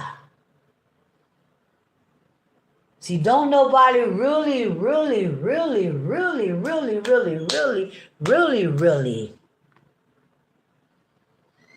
trust in a higher. Because if we really trust in a higher way that they want or he wants us to, we'll be doing everything that a higher tell us to do. Just like our fathers. They did everything that the mother and the father told them to do because they really trusted in a higher. They really did. It wasn't fake, it was real. So David say right here, it's better to trust in a higher than to put confidence in man. It is better to trust in a higher than to put confidence in princes. And that's what have destroyed the Hebrew kingdom and nation, the 12 tribes I'm talking about. That's what have destroyed us as a people, is that we have put all our trust and all our confidence in a man. And that man that is talking about right in the book of Psalms is also talking about your bishop, it's talking about your elders, it's talking about your pastors, it's talking about the people on your jobs, it's talking about every single body that's around you. Don't put confidence in them, but put it in a higher, the God of Israel. When you put confidence in a higher, you are a very obedient person. You trust him. You believe him. You listen to him. You obey him. You do what he say to do. No matter how complicated it is, you still got to do it because he told you to do it. Don't put no confidence in man. And that's exactly what's happening with the Hebrews. They have so much confidence in Ricard. They have so much confidence in the Christian church. They have so much confidence in their work, their jobs. Not saying Sister Linda, Sister Richardson, y'all gotta work because y'all don't have y'all own food. Y'all gotta work because you're not like your fathers, Abraham, Isaac, and Jacob. They had their own everything. They ain't have to work for nobody. They ain't have to put no confidence in nobody that they're going to get them a paycheck on Friday. See how we are as a people. We have missed the whole entire thing. And we just going through the motions. The motions every day. We just keep going around and around and around and around and around, and we're never getting to what the gods of Jerusalem is saying to us. We got too much confidence. If I pay my bills, they ain't gonna cut my lights off. If I pay my rent, they're not going to put me out of my house. If I pay my water bill, I'm going to keep drinking some water out of my faucet.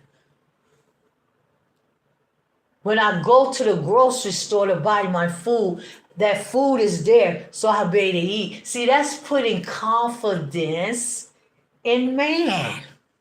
All of that. Everything is that. So yes, they can put you out the house whenever they get ready. Doesn't matter how much rent you pay them and mortgage payment. They can take your car back no matter how many payments you pay because it don't belong to you. It belongs to them. And stop putting confidence in man. Something our fathers never, ever, ever, ever done. Something our mothers never, ever, ever done.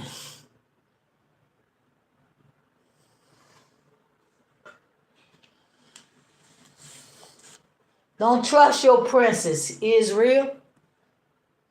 Your prince and your princess, they went off serving other gods. Don't put no confidence. Trust in me. Believe in me. Believe what I tell you. Believe what I say to you, Hebrews. Put all your faith. Put all your belief. Put all your hope. Put it all in me. Don't rely on that man at your water company. He gonna cut your water off whenever he get ready. They gonna close the grocery stores whenever they get ready. They gonna close down the mall And TJ Maxx and all of them, where you get your clothes, whenever they get ready, you have put all your confidence in a man. So everything about your life is centered around a man and not the God of Israel. And this is why he's so mad and angry. What is wrong with these people? What is wrong with Israel? Have y'all lost your mind?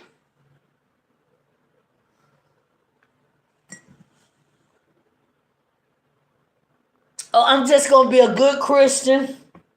And I'm just going to be a good Hebrew. And I'm just going to pay my bills, girl. And I'm just going to do this. I'm just going to take care of all the stuff that I got to take care of. You still putting confidence in man. That as long as you do what that man tell you to do, he going to keep doing you right. And that's not how it goes. See, you deceiving your own selves.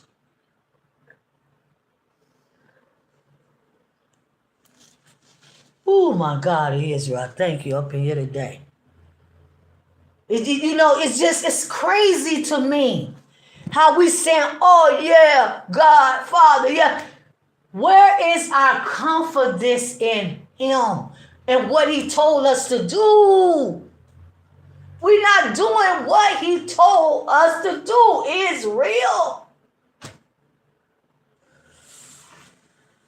What did he tell us to do? I hear y'all talking, Hebrews. What did he tell us to do, prophet? Well, he told you to do everything that your fathers and your mothers of the Hebrew nation and kingdom is doing or did.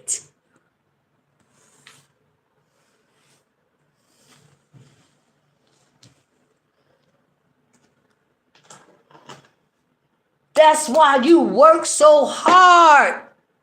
Sister Linda, Sister Richardson, Sister Daylise, all y'all is breaking y'all neck. And I got to speak the prophetic now. All of y'all are breaking y'all back, breaking y'all neck, breaking your life, breaking everything about yourself just to put confidence in a man, that man gonna do what he say he gonna do as long as I do my part. See, you're about to be blow out your mind. Because see, the man that you have been, I'm speaking to y'all prophetically right now, the man that y'all been believing and putting all this confidence in, the government. Ooh, glory God, Israel. The government, they about to shed it all down, shed it all, shed it up. What are y'all going to do, Hebrews? Next Bible verse. Michael 7 verse 5. Oh, I believe in God. Yeah, I believe I'm serving God. Yeah, I believe what he said. He telling me to do. What did he tell you to do, Sister Richardson? What did he tell you to do, Sister Linda? What, Sister Daylise? What did he tell y'all to do?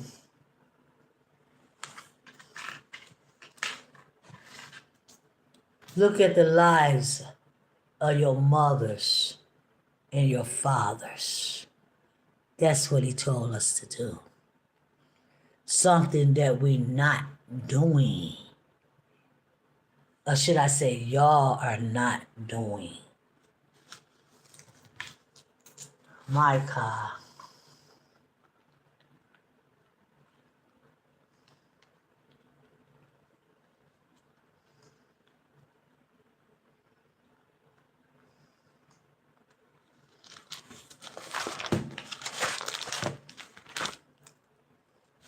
Micah I love you guys. But I have to get y'all to the kingdom. And I can't baby y'all. I'm not here to baby y'all, okay? That's not my job. I'm not here to baby y'all. I'm not here to talk pretty. I have to tell y'all what thus said the God of Abraham, Isaac, and Jacob, Ahia, the God of Israel. That's what I have to do. Confidence in a man. Everything about the Hebrews' life is confidence in a man. But yet they say they love God and God is their father. No, he can't be your father. Ooh, glory. He said, tell them, daughter, I can't be their father. Because they don't have no confidence in me. They don't trust me. They don't believe in me. Only in a religious way they believe in me. And I'm not a religious God, and I hate religion.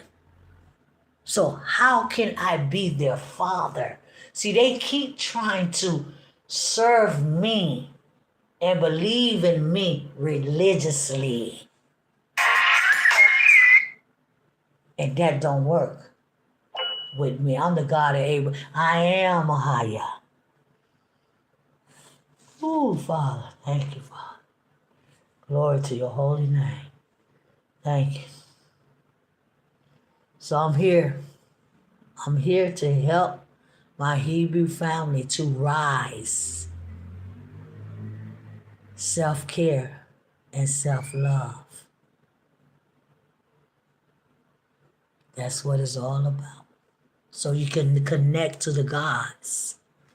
Because if you don't love yourself, you don't care enough about yourself, which is your soul. I'm not talking about your flesh. You can fix that up every day. It ain't going to do nothing. You'll never, ever connect, Sister Richardson, Sister Linda. You got to pull all that stuff off of us. Micah.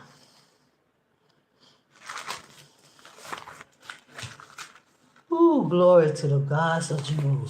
Thank you, Mother, Father. Ooh, glory.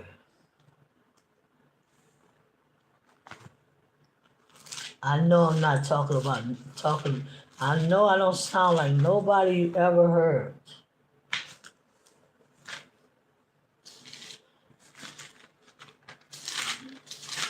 And I'm not trying to.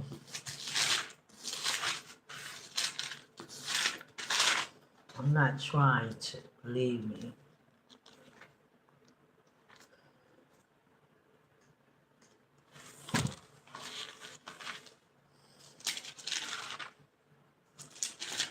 Micah. Okay. Yeah, Micah 7 verse 5. In the next hour that we have left, we're going to talk about our fathers and our mothers of the Hebrew nation.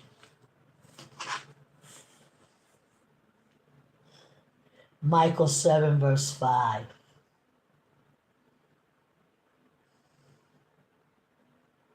Trust you not in a friend.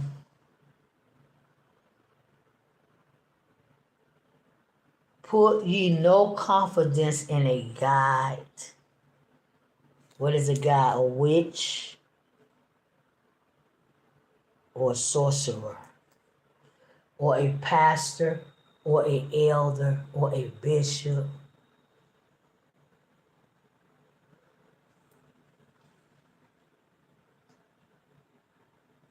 Sister Richardson, I love you, sis. I am sick and tired of this society. I know you are. And that's why the God of Israel spoke to you and said he got something to give you. And you know what he's going to give you, Sister Richardson? Word of knowledge in the prophetic. He's going to give you yourself. That's what he's about to give you. See, I didn't know what he was going to give you. He just said he's going to give you something. But he just told me to tell you that he's going to give you yourself. And that's why you're so tired of the world that you are living in and the people around you, because they so disconnected from their self, and they're so disconnected from their gods. They so disconnected, and you tired. And that's exactly how you got to get the transformation and the divine shift. That's why you with me on this fast, Sister Richardson. You and Sister Linda. I know Sister Linda, you still going with the fast? Let me know. I know that's why you with me, because you tired. You tired of all this stuff that these people are running and chasing and doing and looking. And it just keeping us disconnected from one another and from our gods. I'm tired, she says, Sister Linda, of this society. I would love to have my own, just like my forefathers.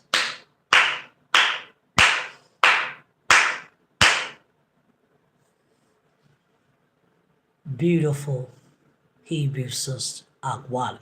Beautiful statement. And we can have our own.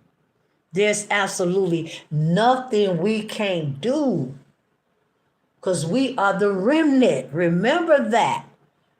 We just not Israel, or how we not we are the remnant. So there's absolutely nothing we can do, nothing we can't have, as long as we pursue. You want your own what? What do you want, Sister Richardson? So we can make this a reality for you. Let's make everything that we want as the remnant moving forward, let's make it a reality. That's what we got to do. We can't desire and want things and don't never get it. See, we trusting in our gods, the mother and the father. We trusting in the Son, Yeshua. We trusting in the heavenly host of angels to work with us. So they need to know, they need to understand what we want and what we want to do as the remnant moving forward. And we finna talk about our forefathers. Sister Linda says she's tired too. I'm just sealing everything that y'all just said in the heavens. I'm sealing it. And the father and the mother gonna get it, what y'all just said. And they're gonna start operating. I'm speaking to y'all prophetically. They're gonna start operating with y'all. Manifesting, pushing y'all in a new and different directions. Not the same old tired, wore out stuff. They're going to start pushing y'all. Push Sister Linda here. Push Sister Richardson here. Push. And it might not be the push that y'all want it to be, but it's going to be the push, glory, that the gods of Israel want it to be. Because it's not about us and what we want.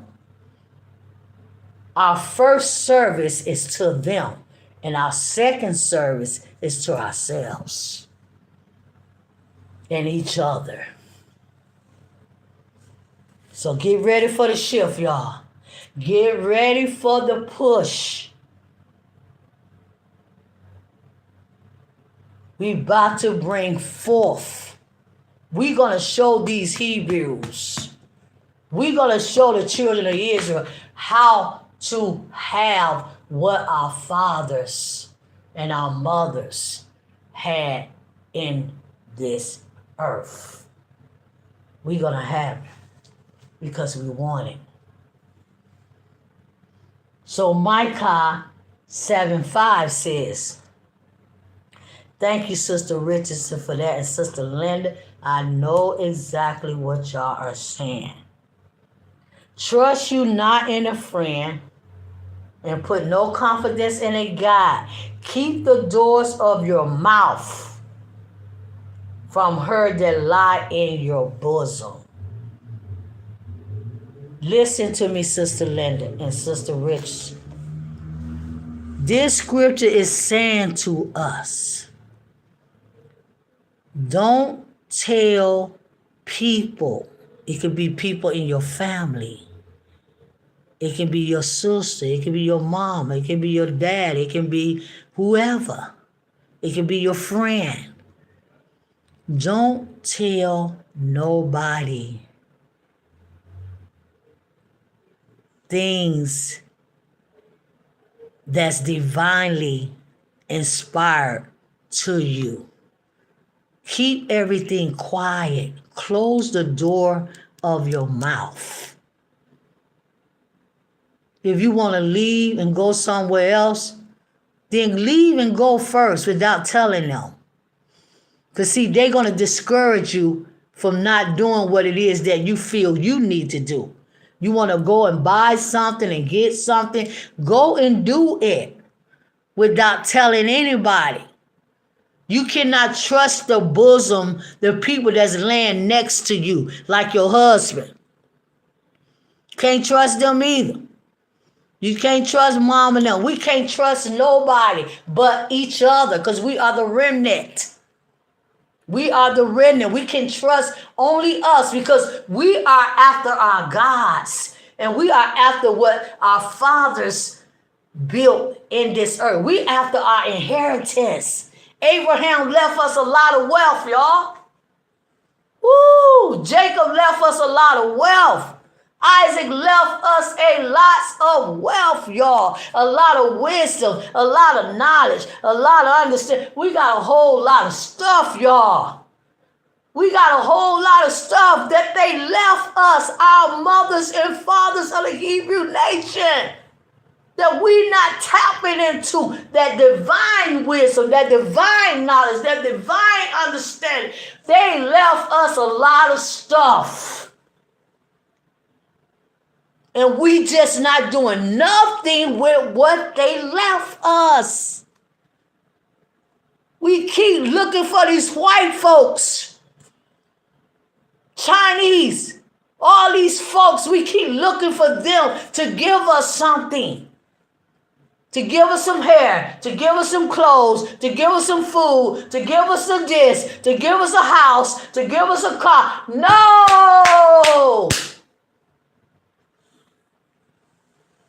I'm only going to look towards Abraham, my father. We're going to look to Abraham, our father, to get everything that we need to get that divine connection, that divine shift, and that transformation of power.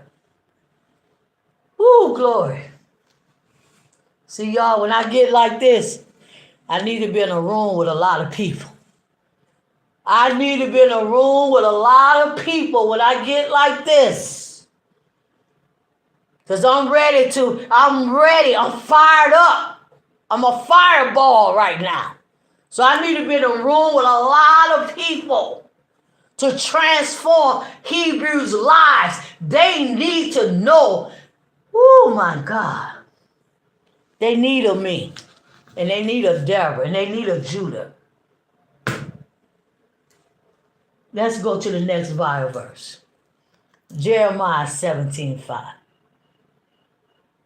So don't tell nobody. Stop telling people what we want to do as the remnant moving forward. Because they don't have our best interest. They're not on our side. They're not in our corner. They're not on none of that. Whatever we come up with, whatever we decide, whatever we want to do, we don't need no outside opinions. We're going to keep it amongst ourselves and with our gods, the Mother and the Father and the Son, Yeshua.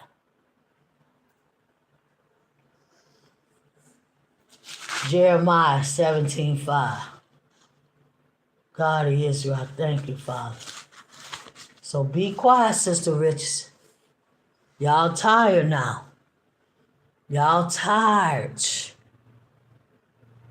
of not having self-care and self-love. We going in now. We pulling all this stuff out. We pulling all this stuff out, all that stuff off. We putting all that stuff in the garbage now. And we going in, all the way in.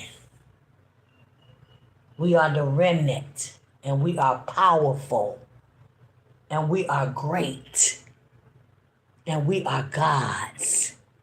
Don't ever forget that. Don't, Sister Linda, I keep telling y'all, it's something great about y'all two sisters. I can't talk to Daylise long because she go in and out too much. Daylise going in and out. And I'm just being honest with y'all. She going in and out too much. She not being stable and standing the ground like she need to stand it. She being pulled. People been pulling on her too many different ways. Don't let nobody pull y'all. Stay rooted and grounded in your gods and what they need us to do as the remnant. Be like our father Abraham. Jeremiah 17.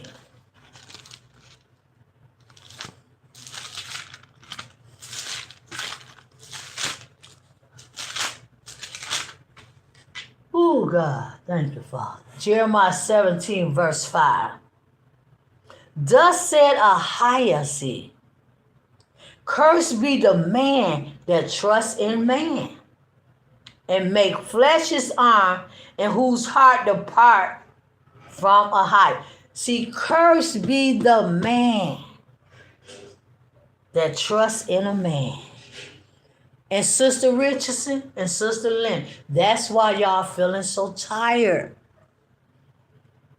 That's exactly why y'all feeling so tired of all this stuff that's happening and around y'all.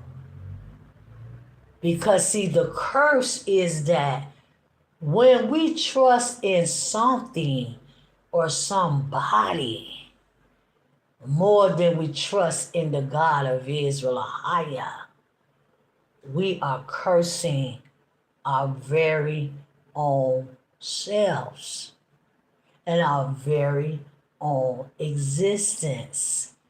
That's why church don't feel good. Going to church don't feel like nothing. Going to YouTube videos and listen to Rakar, that didn't feel like nothing. It just felt like something carnal. Because that's exactly what it is. Something carnal, something religious, something just don't have nothing to do with the kingdom and their business. Cursed be everybody that trusts in the government. Forget the government. Cursed be everybody that trusts in a job and trusts in an education and trusts in this. No, curse is anybody that trusts in a man. Curse. And that's why you got this sickness going on and this going on and that, because we have cursed ourselves. We already got the generational curse on us. So on top of the generational curse, y'all, We get over here on this side of the world, this Gentile life and world, and we put more curses adding to the generational curse because we trusting in the government. And we trusting in the system, the beast system that they got set up for us to trust in.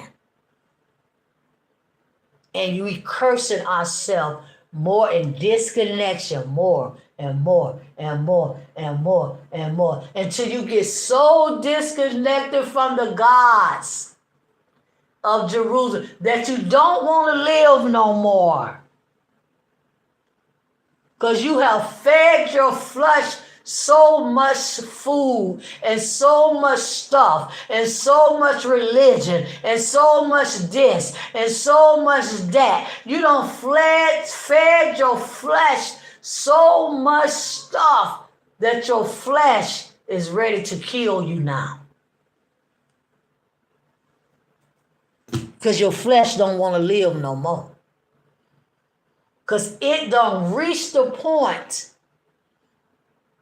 to where it done, you done fed it all that it want now. So the next thing for the flesh to do, watch this, y'all, to die. And that's why people hurting and killing and going off, and because the flesh just overloaded. So, next Bible verse, Proverbs chapter 3. Proverbs chapter 3. See, Abraham never trusted in no man. Isaac and Jacob, they never trusted in no man. Jacob trusted in his father Isaac. Isaac trusted in his father Abraham. Sister Linda, yes, my Hebrew sister, it's so very thick. It is so very deep. The flesh is on overload, y'all. It's on overload. We done fed the flesh so much that it can't eat no more. It don't want no more Jordans. It don't want no more video games. It don't want it's on overload. So what it do, it just die. It say, get the gun and just go ahead and kill yourself and end your life, because you sick and you tired of this life. I know I was at that point one time, y'all, in my life, that my flesh was on overload and I just didn't want to live no more. Because I fed it so much. And I cursed myself over and over and over and over again, trusting in a man. Curse on top of a curse. Elder Ricard, EOE, no, people, don't y'all sick, religious, crazy men, y'all don't know nothing. Y'all don't know nothing. Y'all not teaching Israel nothing.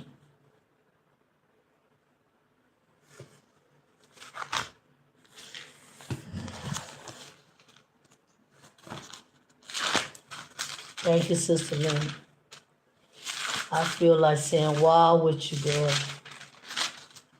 This is very, very deep. Whatever we want to do moving forward, let's do it. We're going to be like our fathers. Let's see what they did. Proverbs 3, 5 and 6.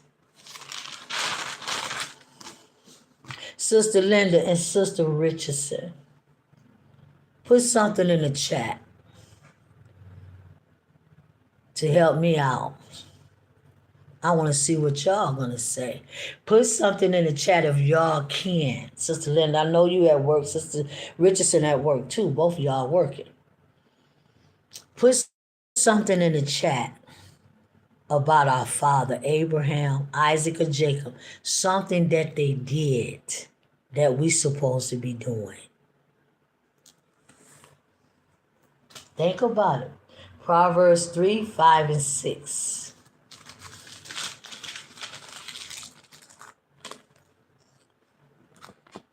Trust in a higher with all your heart. With all your heart. And lean not unto thy own understanding. See, this is exactly what Abraham did. The God of Israel told Abraham. Yes, Sister Linda, exactly. The God of Israel told Abraham to go. Go, Abraham. Go. That was trust. Take your family. Take all that you have, Abraham, and go to a place. Abraham trusted a higher. He believed in a higher so much. He loved the higher so much that it didn't matter where he was going. And it didn't matter what he had to do when he got there, Sister Richardson. All he know is that he had to go. And sometimes in our life, Hebrew sisters, we have to go. We have to go like our father Abraham. We have to get away from them people, see, that's serving all them gods. Mom and them, dad and them, pop and them, uncle and them. We got to get away from them people. Because see, Babylon was full of all kind of gods. And the God of Israel got Abraham up out of that. And said, go, Abraham, because he needed to serve the God of Israel. And as long as he was associated with all that stuff that was going on in Babylon, all that stuff around them, all them people worshiping and bowing down to statues, going to church, joining churches, going to religions, all that stuff was in Babylon. Ahiah said, go, Abraham. And that's what he's telling us today. Go and do and trust and believe what your father, Abraham, where did he go? He went to Canaan, Jerusalem.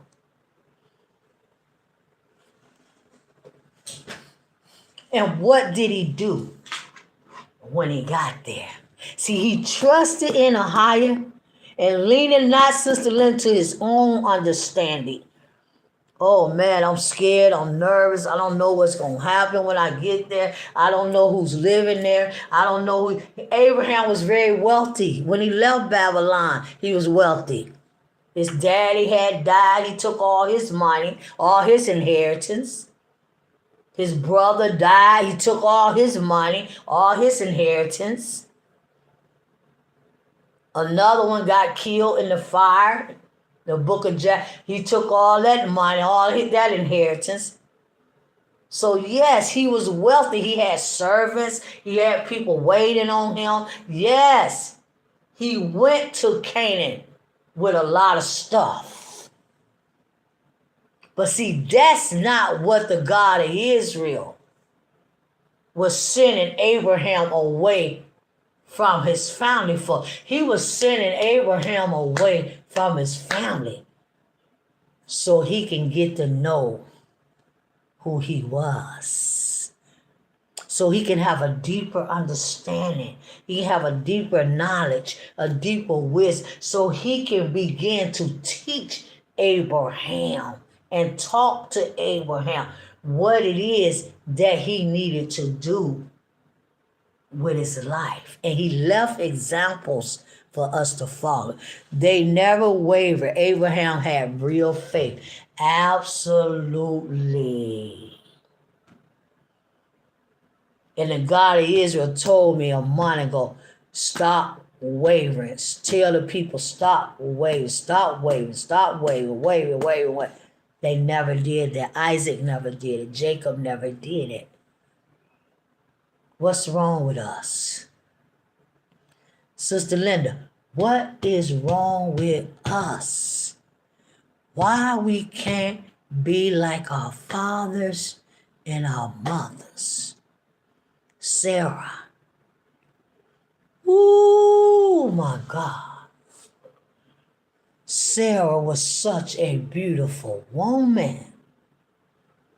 Sarah was such a great woman.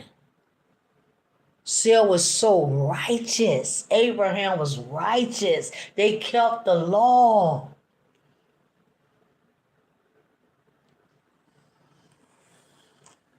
In all thy ways, Abraham, Isaac, and Jacob. Isaac, Abraham's son. Oh my God, he was just as great as his father was. And all thy ways acknowledge him. And that's exactly what they did. And everything they thought, everything they said, everything they believed, everything they did, they always acknowledged the gods of Israel. In all their way, and all their thought. Everything we do, Sister Linda, every day, it should be the God of Israel way, not our way. Every day we do. Your health, your self-care. Wake up in the morning, looking in the mirror, looking at yourself, like our mothers Sarah and Rebecca did, and Leah, looking at yourself, changing something about yourself, putting something on your face, facials, something beautiful. Do something to yourself, to your mind, to your body. In all your ways, acknowledge the God of Israel. What is it that he want me to eat? What is it that he want me to say? What is it that he want me to go? Where is it that he want me to do? What is it that he want me to wear? What is it that he want me to say? Where, in all our ways, where is it that he want me to work? The God of Israel don't want us to work. Abraham didn't work. Isaac didn't work. Jacob worked. But you are working because we trust in man. We working for man. And not for our God, and not for ourselves. We trusting in man. Where do he want us to work? If I just got to work, and we really don't have to work, we just don't know what our fathers did. And we're not following their examples, for our wealth and our inheritance is already here. So if you just gotta work, I gotta do something that's gonna serve other people. Like Sister Richardson, she worked with children. That's a very good job, Sister Richardson. That's a good work. That's a good job. Taking care of children, looking after children. It's not what our fathers did. But that's what you're doing, and that's a pretty okay service that you are doing with the children. So let's go to our next Bible verse. In all his ways, in all our ways, acknowledge them, and they will direct our step. So Abraham, he acknowledged what the God of Israel said, and he directed his steps to Canaan. Go over there, get Abraham. Put your tent over there. He ain't have no house to live in. Why do we need a house? Ooh, Sister Linda, why do we need a house? Tell me. Our fathers didn't have a house? Why do we need a house? Why do we have to just be locked down, locked this? Well, it's just not safe in America. No, it's not. But if you believe and trust in your gods to protect you, like Abraham did and Isaac and Jacob, why do we need a house? Move to a safer place. Move somewhere safer. But why do we need a house? They did not. That's why I asked you guys, what is it that Abraham and them did, our fathers? They didn't have a house. They had tents. And their tents was beautiful because they are nomads. Let me pull up nomads.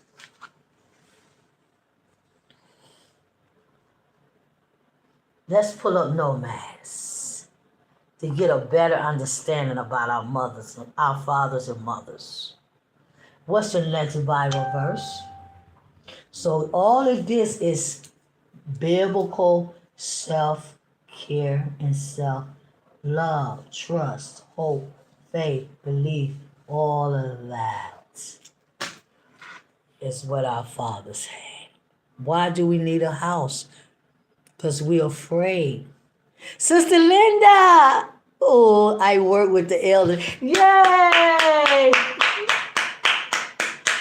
I love you guys' job. Yes! I believe in a personal prayer. Yes. Sister Linda got a good job. Sister Richardson got a good service job. Ooh, the God of Israel is okay with that. Y'all providing service to people that can't help themselves and can't do it themselves. That's part of love and self-love and self-care for someone else. Sister Linda say, I believe it's a prison. We're not connecting to the nature. We're not connecting to the atmosphere. We're not connecting to the universe. What's in the air? We're not connecting to the trees and the old. We just confided in a house, which is a prison. And why? Because we got fear. Am I right? We are afraid to live in a tent. We're afraid. It's not comfortable. It's not convenient. But it's right, y'all. It is right because that's what our fathers did. Can Ricard live in a tent? He got $1 million house, I heard. He have $1 million house that y'all bought him with them ties. And that Hebrew Academy money that y'all gave. He got $1 million house. Can he live in a tent like Abraham, Isaac, and Jacob? No, he can't. He can't. He cannot, because he's not the remnant. We gotta push ourselves, remnant. Push ourselves to do what our fathers did. We gotta be just like them. I'm not playing with y'all, okay? We gotta be just like them in everything.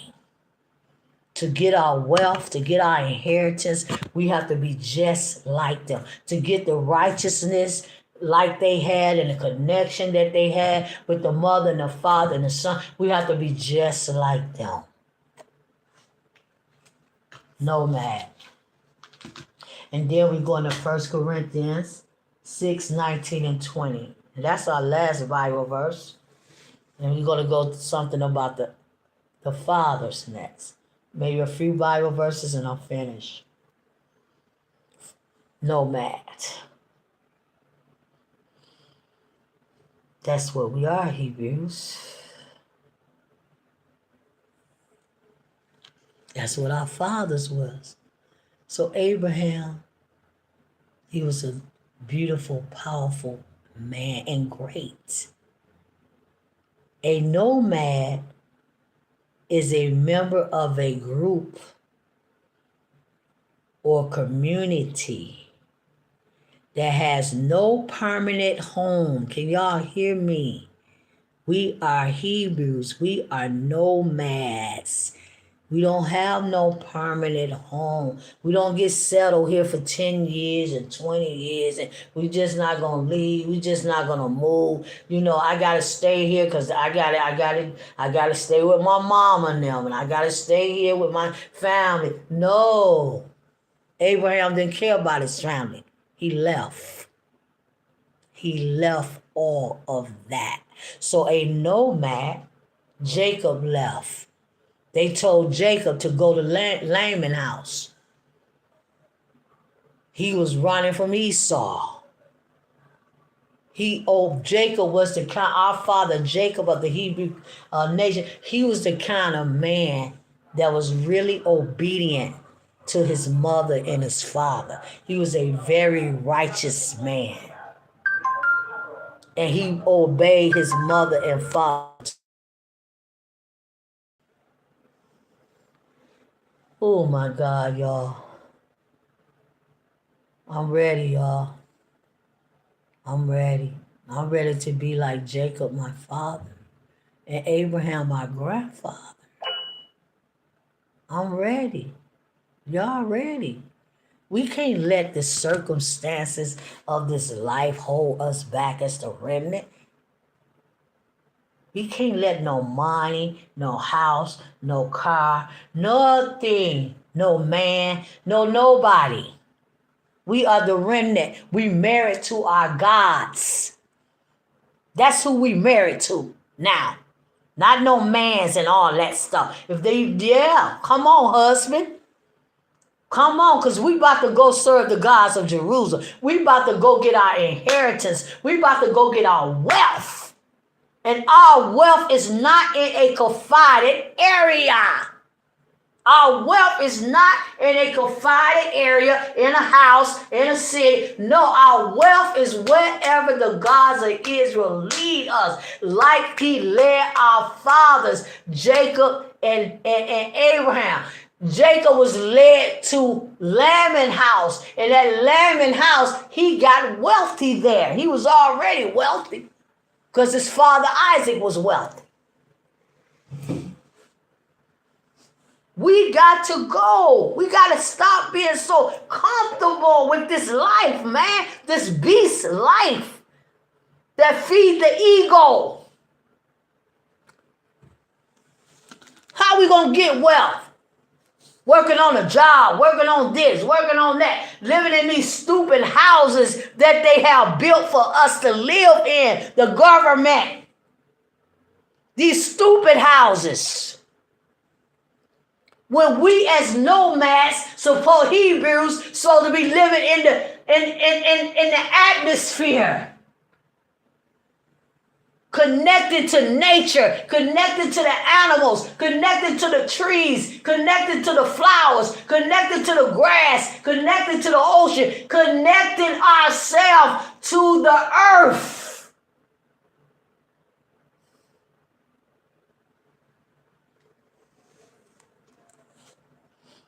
So a nomad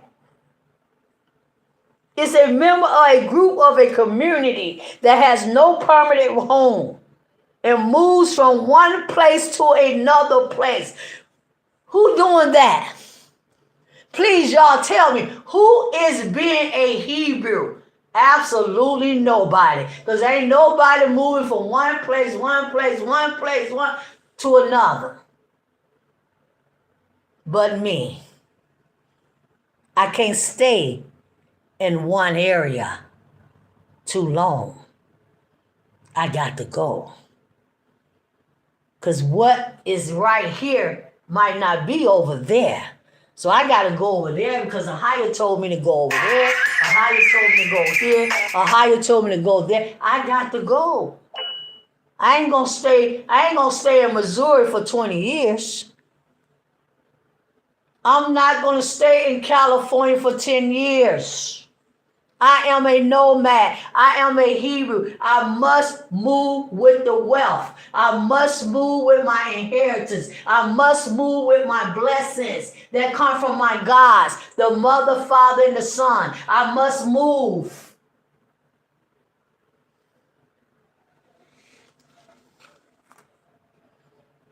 Look what it says. typically a season, a pattern to find food. We don't go in no grocery store to eat. We nomads. We Hebrews. We don't go up in there, Sister Richardson, to eat up in no Kroger now. No, we are Hebrews. We don't eat that food. We don't eat that food. No. We got to do what our fathers and our mothers did in the Hebrew kingdom. You think Sarah was going up in Kroger? Sarah was out there planting food.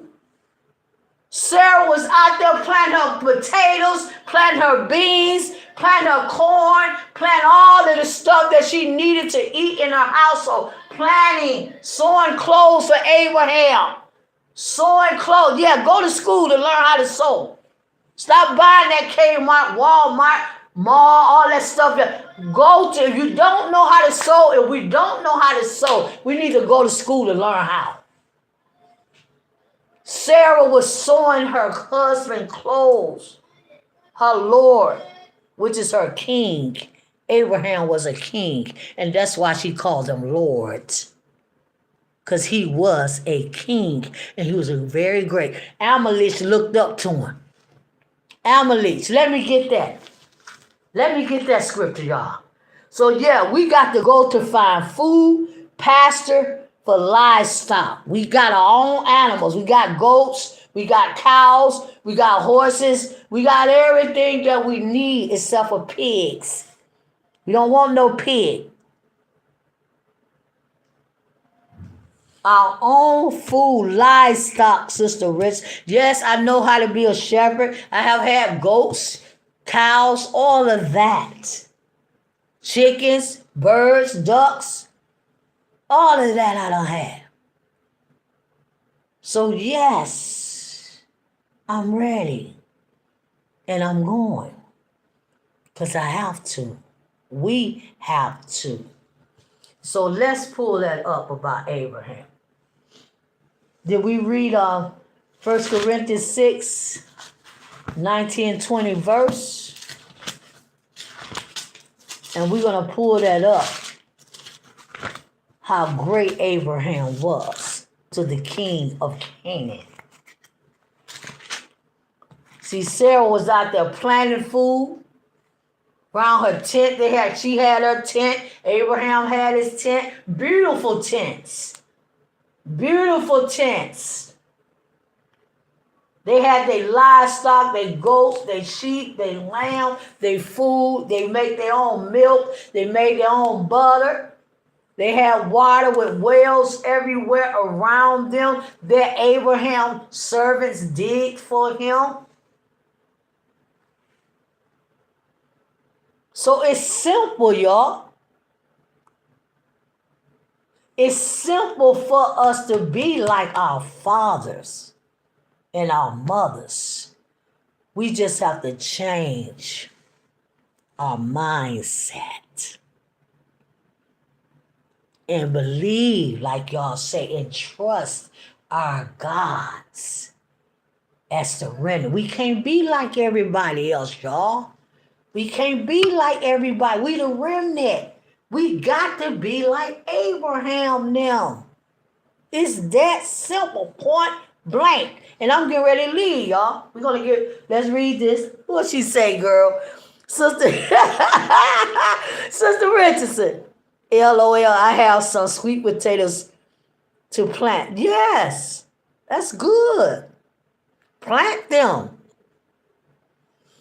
Plant them. But one day soon, y'all, I see us coming together as a whole. I see us just saying to each other, yes, you tired, I'm this, I'm that. Where we going to meet at? Where we going to do it? Let's just do this the way our forefathers did it. Let's follow the pattern. Let's follow the blueprint. Because I'm curious to what is going to lead us to. So y'all, I'm ready, y'all. I'm waiting on y'all to get ready. I'm already ready. I already been working on self-care, self-love. I'm ready. I'm ready to leave everything behind because none of this stuff mean nothing to me.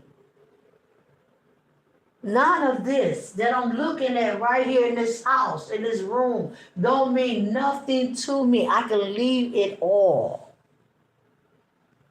See, y'all have to get to that point in your life, in your mind, not to trust in a man to take care of you. You got to take care of yourselves. 1 Corinthians 6:9.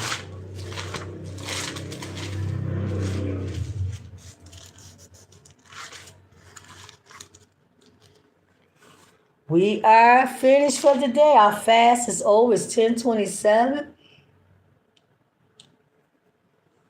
It's our last week, y'all. And then we going into reading our 3 hours a day for 3 days a week next week.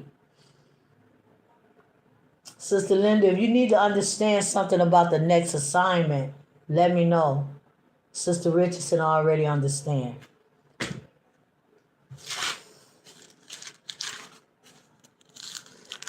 First Corinthians 6:19-20. I'm ready, y'all. I'm waiting on y'all, remnant. I'm already there. I'm waiting on y'all to step up to the plate and step up to your gods. 1 Corinthians 6:9-10 verse. Know ye not that the unrighteous, I don't know if that's the right one. Hold on. No, that's not the right. Let's go to one and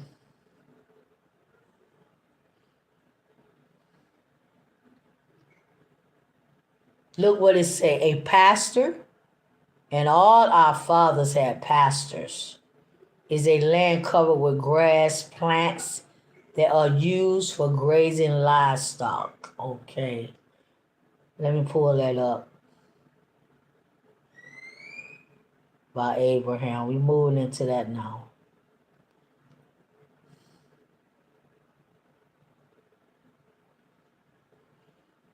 Isaac, Jacob, our grandfather and our great grandfather and our father.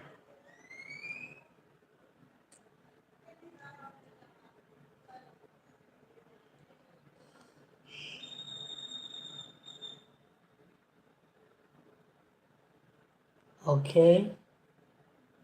We're going to get ready to leave. I've been here about 30 more minutes, y'all. We're leaving. The exact phrase, Abraham was great. Genesis 12:2. Let's see what that says. Genesis 12:2. Let's think about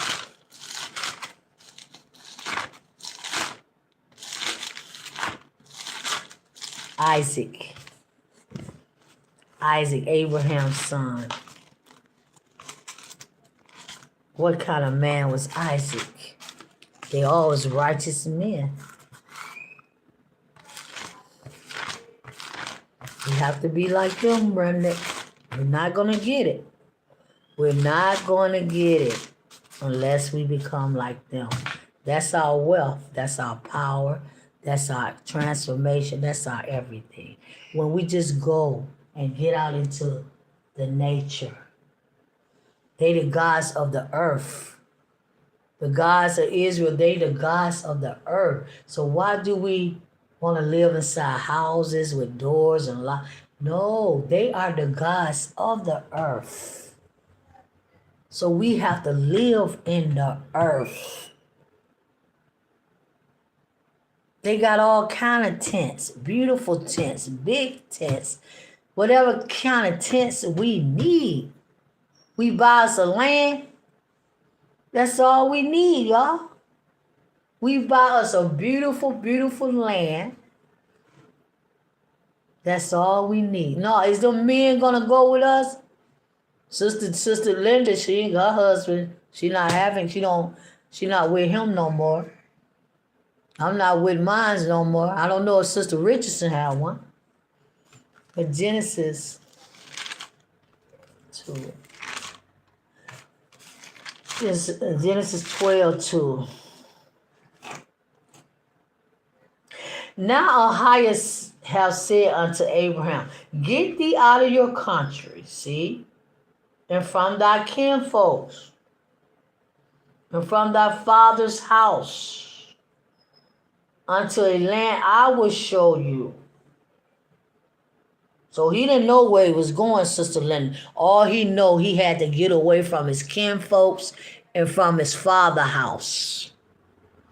Because all them people was against Abraham. His auntie them, his uncle them, his cousin them, they was all against Abraham because Abraham didn't believe in their gods and their idols and their statues. So the God is to say, get away from these people, Abraham, because as long as you around these people, you'll never ever be nothing. You'll never nothing have nothing. You'll never ever know who I am. Get away from your kin folks. Auntie and Big Mama and them. Get away from them. And I will make of thee a nation. And I will bless thee and make thy name great. Woo! So, Sister Lynn, you mean all we got to do is get away from our kin folks? All we got to do is get away from our father's house and our mama house? That's all we got to do, and they gonna make us great. Wow, that is so amazing. I got you, Sister Richardson. Sister Linda, that's you. Put that in chat. Okay. That's all we got to do. Get away from these people. Get away from these folks. And I'm going to make you great, he say. Great. Mean that he made Abraham a king. And let me get that Bible verse. And I will bless thee and make thy name great. So he said, I'm going to bless you, Abraham. Oh, my God. God of Israel. I'm going to make your name great. Oh, my God. Ooh, glory. And I'm going to make you great. It's 3 things that he told Abraham. You think Abraham was thinking about his grandma now? His uncle and auntie now? He said, oh, you going to do all of that for me? He spoke all of that to Abraham when he was in Babylon. You mean you're going to do all that for me? Oh, yeah. Let's go, y'all. Let's go. Pack up your stuff. Let's get up out of here. It's time to go. And that's the mindset that we got to have moving forward, remnant. It's time for us to go and be the remnant and be one and be together. And see, it take 2 and it take 3 and it take 4 or 5 and the rest of them gonna follow. See, Sister Linda, Sister Richardson, Sister Dailies, it take 3, 4, 5 and the rest of the remnant is going to follow. We must set the example like our fathers. He said, go, Abraham. As long as you up in here with these people, you ain't gonna never be great, Abraham. Sister Linda, we ain't gonna never be great, Sister Linda, long as we sitting up around these folks, our kin people now.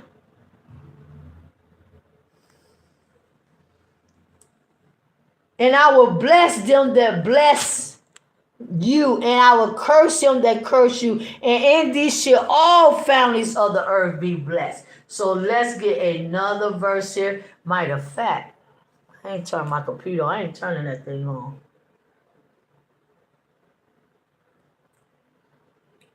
Let me get another Bible verse. Now Jacob. Let's go to Jacob real quick. Isaac. Isaac. What kind of man was Isaac? Ooh-wee. And Abraham loved his wife Rebecca. He loved his wife Rebecca. I'm sorry, not his wife Rebecca. Abraham loved his wife Sarah, and she was barren. She could have no children, and he still loved his wife. He still honored his wife. He still cherished, even though she couldn't have no babies. He loved his wife Sarah. And he listened to her. He confided in her. He trusted in her. He believed in her. It don't matter, baby, if you can't have no baby for me. I still love you. Y'all see how these Hebrew brothers do us? You can't have no babies and they can't get what they want out of you and you ain't giving them what they want. Then they don't want to have nothing to do with you. And that's not the way a Hebrew man's supposed to be. They're supposed to be like our fathers. So he never cast Sarah out. Sarah was a righteous woman.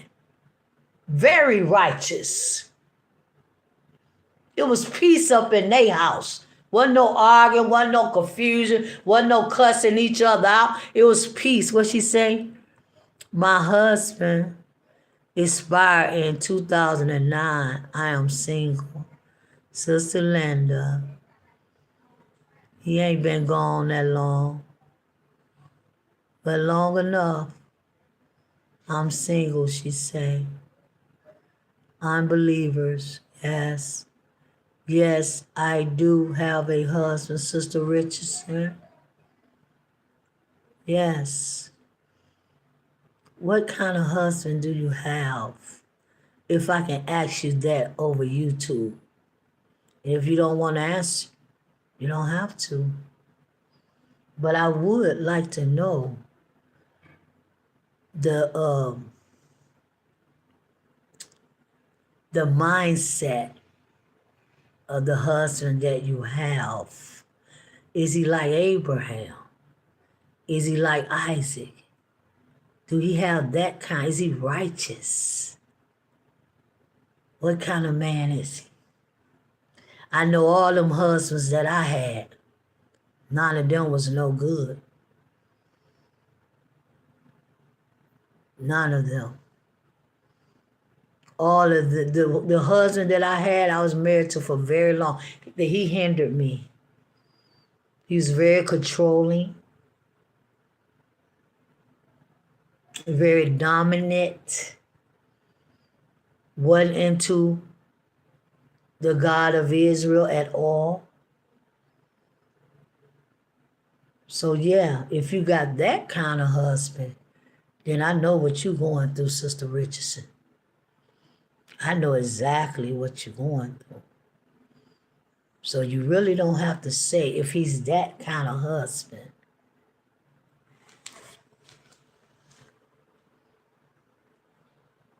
The husband that I had, he hindered me a lot. See, these men today, they not like Abraham, Isaac, and Jacob. See, Isaac loved Rebekah. He loved Rebekah. When Abraham's servant went to get Rebekah for Isaac, he saw that woman. She saw him. She jumped off the camel. And they fell in love with each other. Real love. Not this stuff these brothers working with today. He is a believer in who we are. Very good. No, he is not controlled. Wonderful. I like your husband already. See, your husband could be one of the Hebrew brothers. I'm pretty sure you're a Hebrew man. My husband wasn't a Hebrew man. I was married to an Italian, Sister Richardson. My husband was Italian. He was mixed with black, but his father was Italian. So he wasn't a Hebrew. I married him when I was so very young. So yeah, That's good that he's not controlling. And your husband can be one of the Hebrew brothers that help us to be nomads, to live in the earth, to live in the atmosphere, in the universe. He could be that kind of man. You say not controlling, so he just like Abraham concerning his wife. What Sarah told Abraham, no, Abraham, go into Hagar and have a baby with her. That's before the God of Israel had even spoke to them about Sarah having a baby. Have a baby with her. And Abraham said, okay, whatever you say, baby, whatever you want, my beautiful queen. Whatever you want, queen, I will get, because she was a queen and she was very beautiful. Naturally beautiful. Oh my God. Stunning beautiful. Oh my God. She didn't need none of that stuff. He said, yeah, it's okay. Whatever you want. My queen gonna get what she want, because you my beautiful, beautiful queen. Whatever you want, I'm here to make you happy. Because see, that's a righteous man's mindset. A righteous mindset, they not about they self. They about their wife. He is tight wilderness, is tomorrow.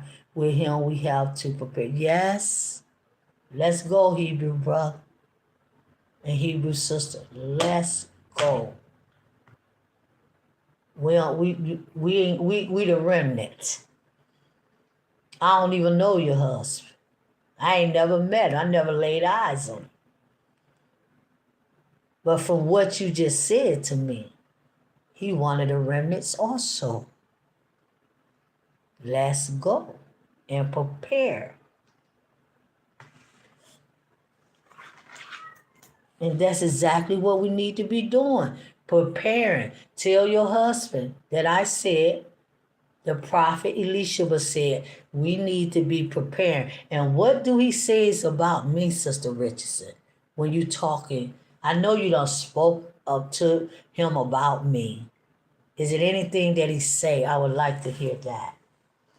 So yeah, I am looking up the king said, and we are getting ready to go, y'all. Sister Linda work in a nursing home. Great. I used to work in a nursing home, Sister Linda. Yes. And the king said,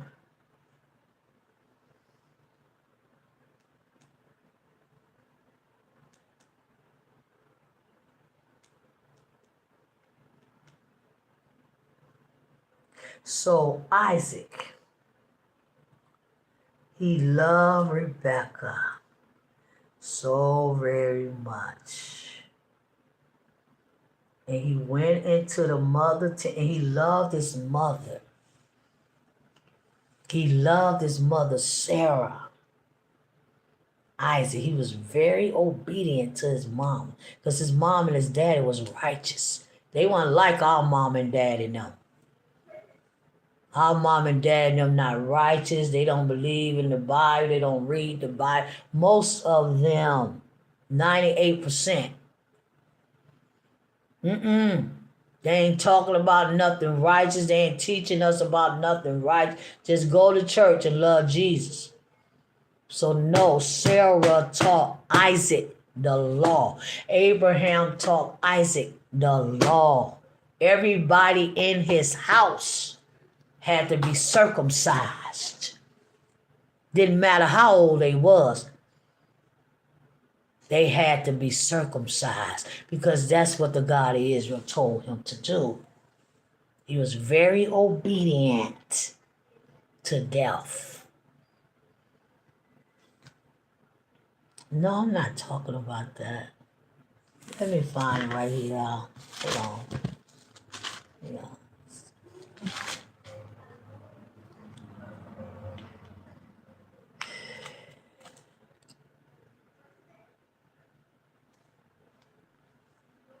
Let me find this right now.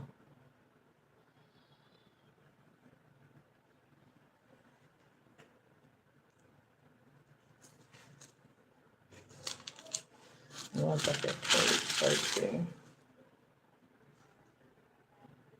It says right here.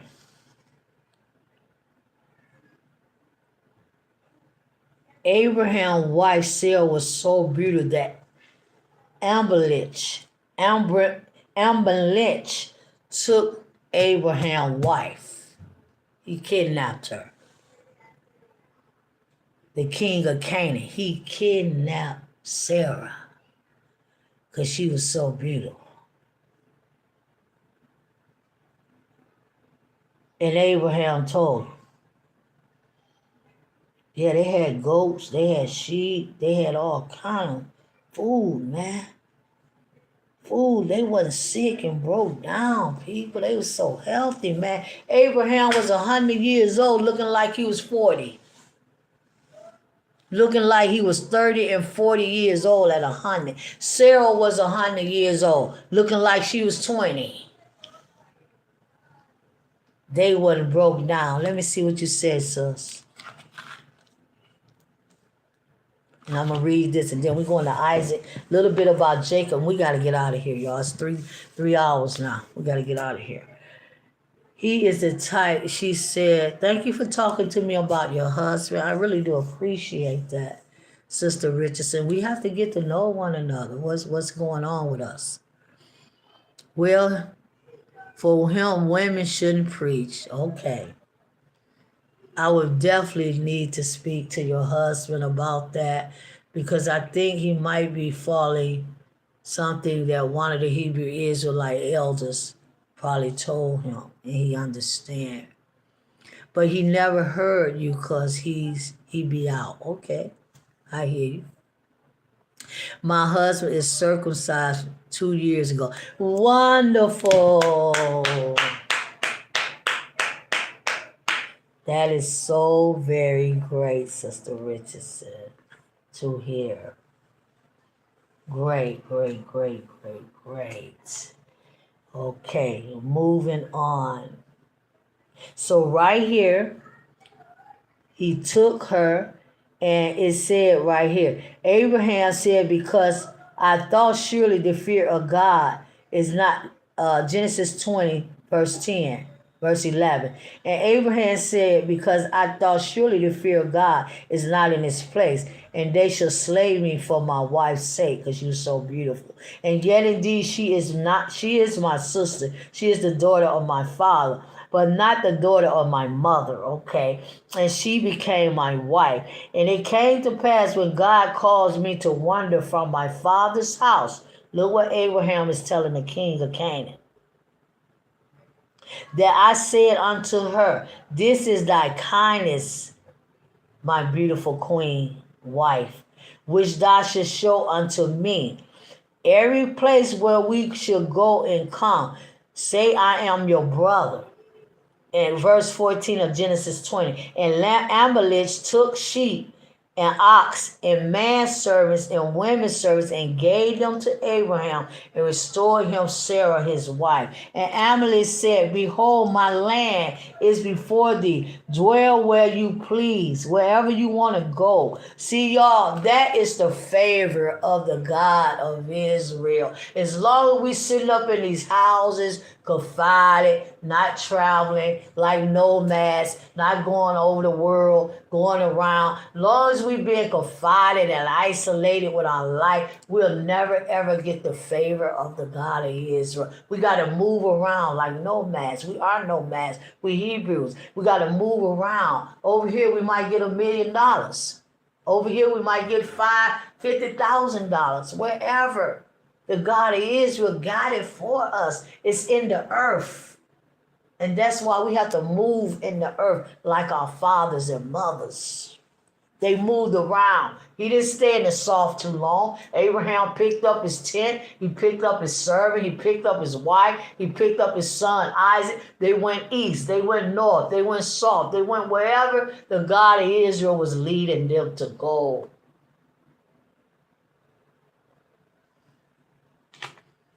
So he said, yes. Verse 16. And unto Sarah he said, behold, I have given thy brother 1,000 pieces of silver.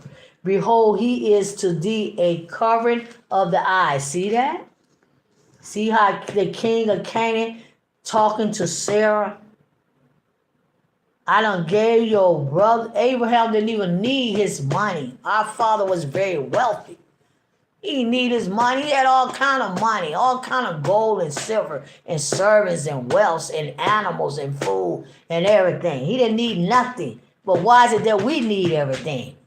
Again, we're not like our fathers and our mothers. So Abraham prayed unto God. And he told Sarah, he's a covering of the eyes unto all that are with thee.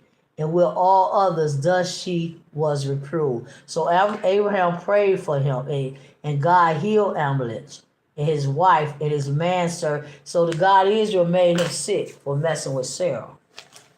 So we're just going to briefly talk about Isaac. Isaac loved Rebekah. Isaac was righteous. Isaac dug wells all over Canaan. Isaac had all kind of food in Jerusalem. Isaac had all kind of livestock. He had all kind of water. He had all kind of silver and gold. You know, his wife Rachel, she knew how to sew his clothes and make his clothes. He had men servants. He had maid servants. He had people living in his tent. He had people living around him in other tents. It was like a community of tents they was living in. It was a big old community of tents. And the servants lived there, and the servant lived there, and Abraham was there, and Sarah was there, and Rachel was there, and Isaac was there. They just had servants. They had everything that they needed. And we have everything that we needed, but we got to go get it. It's not going to come to us living in Detroit, living in Chicago. No, we got to go in the field. We got to go in the earth like our fathers. And I'm ready. I'm waiting on y'all, remember? I'm waiting on y'all. So next thing I want to talk about is our father Jacob. And we getting ready to go. Let me get one Bible verse on that. They all love their wives very, very much. See, that's how I know these Hebrew men, they really not righteous men, because they mistreat their wives. They cuss their wives, call them names, and don't spend time with their wife, and too busy for their wife, and just don't love their wife and honor their wife and cherish their wife and respect their wife like our fathers did. They want five wives. Jacob had 4 wives. Abraham had 2. And he honored and respected both of them. And when Sarah kicked Hagar out, he gave her food, he gave her money, he gave her whatever she needed to survive. He didn't just throw her out. See, this is how these men do us, people. Sisters, daughters of Zion, they just throw us out. See, this how you know that these men are not the men of the God, because they just throw you out, they cast you out. Oh, I believe in God. Yeah, I believe I'm following God. But they just don't have no righteousness, about no character. They just don't. They toss you out. They mistreat you. They use you. They abuse you. They have sex with you. Then they don't want you. They don't call you. They don't text you. They block you. They don't want to marry you. They don't want to do nothing with you. These are some terrible Hebrew men that I ever seen in my life. They need a lot of training. Ricard and all the rest, they need a lots of training. how to be men, number one. Sister Linda back. How to be men, number one. And number two, how to be righteous. And number three, how to love their God and love themselves and love their wives. Sister Linda, sister, we started with GOC, but we have your own mind. But we have our own mind, okay. I didn't know you was with GOCC. So that's why your husband believed the way he believed, that a woman can't say nothing but be quiet. Because he been listening to that madness. Crazy, man. You think Sarah was quiet? You think Rachel was quiet? Rebecca and them was quiet? They had servants in their house. I mean, not their house, their tents, in their community. They had servants that they had to train and teach the law to. You think Sarah was just sitting there? Sarah was a very aggressive woman. She wasn't our mother Sarah. She wasn't the kind of woman just sit there and let Abraham do everything. She made decisions. She made choices. She taught the law to the servants. She taught the law to her son Isaac. Yes, people. Anytime you have servants up under you, people that do what you tell them to do, you are a king and you are a queen. You are rulers. Stop looking at Abraham like he just was some man that had faith. No, he was a king. He was a prophet. He was a ruler. Sarah was a queen and she was a prophetess because she had a husband that was a prophet. See, and that's why I know I'm a prophet, because I don't have no husband. See, she was a prophetess because her husband was a prophet. She was married. That's how that worked. So let's talk a little bit about Jacob now. So Jacob, let's get one scripture on Jacob, y'all. And I am leaving for real. Jacob. Jacob was righteous, the father of the Hebrew kingdom. Okay, Sister Linda and Richardson. Jacob went to Laman's house. It was all about, not his house, his tent. None of them got houses. They Hebrews, they always lived in tents. Just like we supposed to be living in tents today. With our animal, our food, our cattle, our water, our wells, all of that. Our servants to wait on us, remnant. Yes, we're supposed to have servants, just like our fathers. Servants to cook our food, servants to make our clothes, servants to wait on us. That's why I walk in my queenship also. Because I do have servants. And I do have people that will wait on me and do this. Yes, that's why I walk in my queenship and my prophetship, both of them. So yes.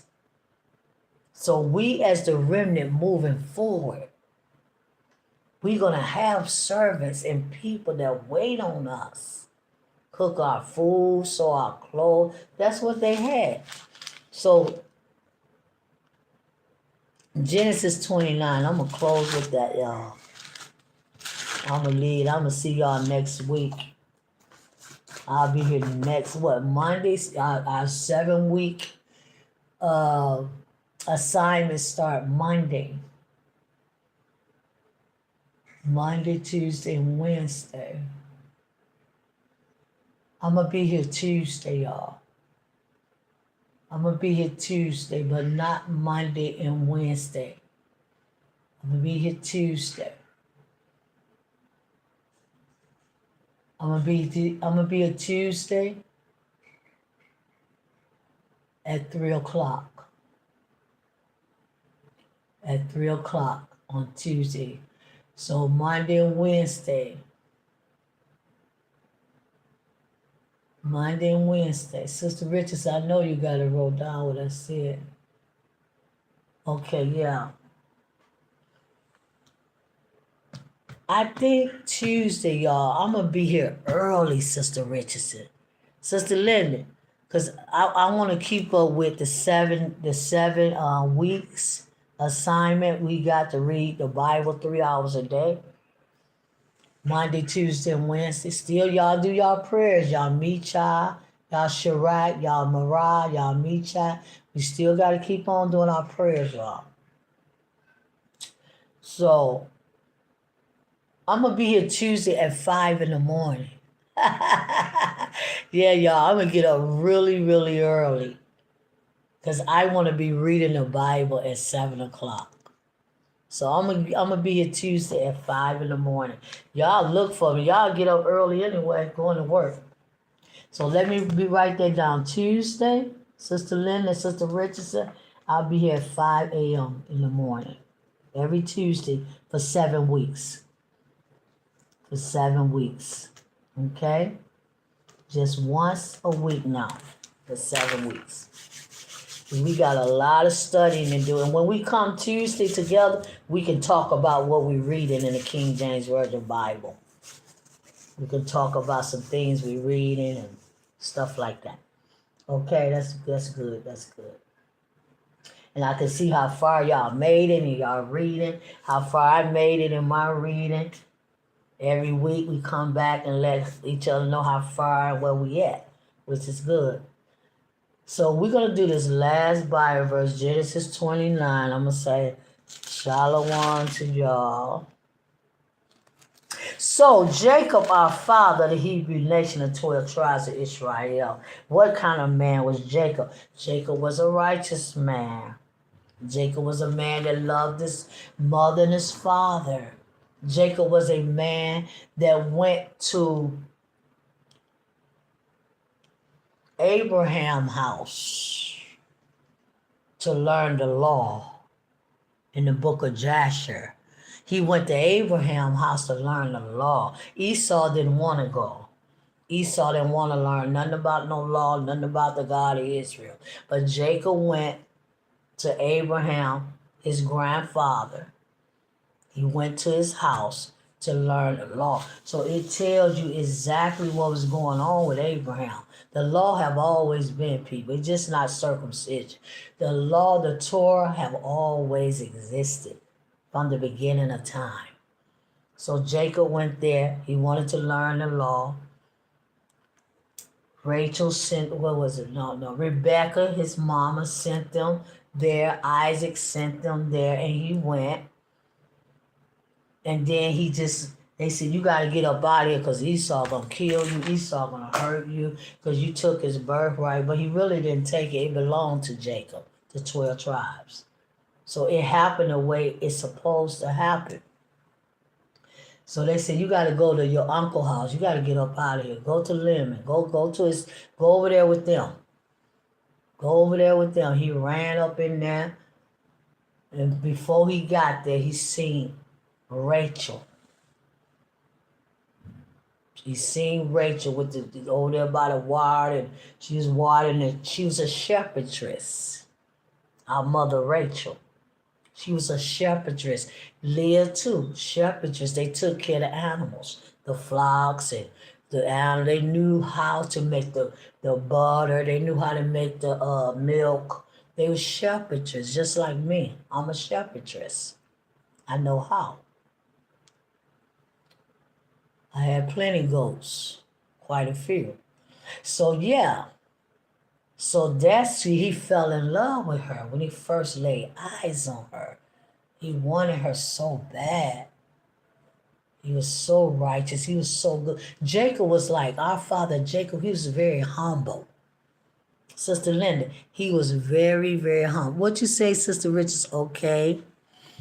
It will be 6 a.m. for me. Okay, you can come in at 6. Come in at 6.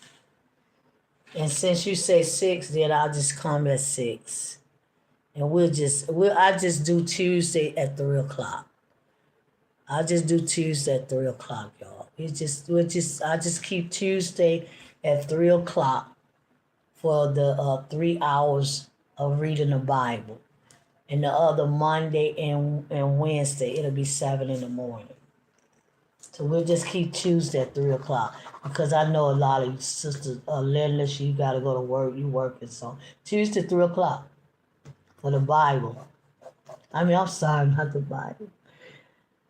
Sisters, Tuesday, it's 3 o'clock too late? Might be too late for y'all. So let's do Tuesday at 6. Do Tuesday at 6. And I'll read the Bible at 3 o'clock. Okay, wonderful. But anyway, y'all. So I'm getting ready to go, y'all. And he married her. He wanted her. He's very humble. He wasn't like these Hebrew men today. These brothers calling themselves Hebrew men and Hebrew brothers. Our father Jacob was so very humble. His uncle mistreated him. His uncle did him wrong. His uncle used him. His uncle manipulated him. He was so in love with Rachel. He was willing to do whatever he had to do for that woman. See, that's real love. Why could Jacob, our father, and Isaac, our father, and Abraham, our father, how is it they could love their wives the way that they love their wife? He had 4 wives, and he did not mistreat none of his wives, Jacob. He had 4 wives. He did not mistreat none of them. He went working in the field, raising the livestock and the animal, planting the food, all of that. His wife worked. They planted food. They worked with the animals and all of that, with the goats and the sheep. Yes, they was in unity, perfect unity as a family. But how is it that our fathers could love their wives so much and honor and cherish their wives so much and respect their wives and love their wives with all their heart, all their mind, all their soul, all their strength? There's nothing that they would not do for their wife. You see, our father Jacob, he wanted Rachel so bad, he was just willing to give his whole life up. So how is it that they could love them like that? It's because they had that self-care and that self-love. Their soul was connected to the father and the mother. Their soul was connected to their flesh. So their soul controlled their flesh. Their flesh could not control them. And I'm getting ready to leave. So y'all know the story. So he had to work 7 years. He made the agreement. He was very humble. Very humble. He didn't get mad. He might have got angry, but he said, okay, Lemon, you want to do me like that, bro? It's okay. Unc, go ahead, Unc, and do that to me. So that's what happened, y'all. So we got to be like them. Shalom, y'all.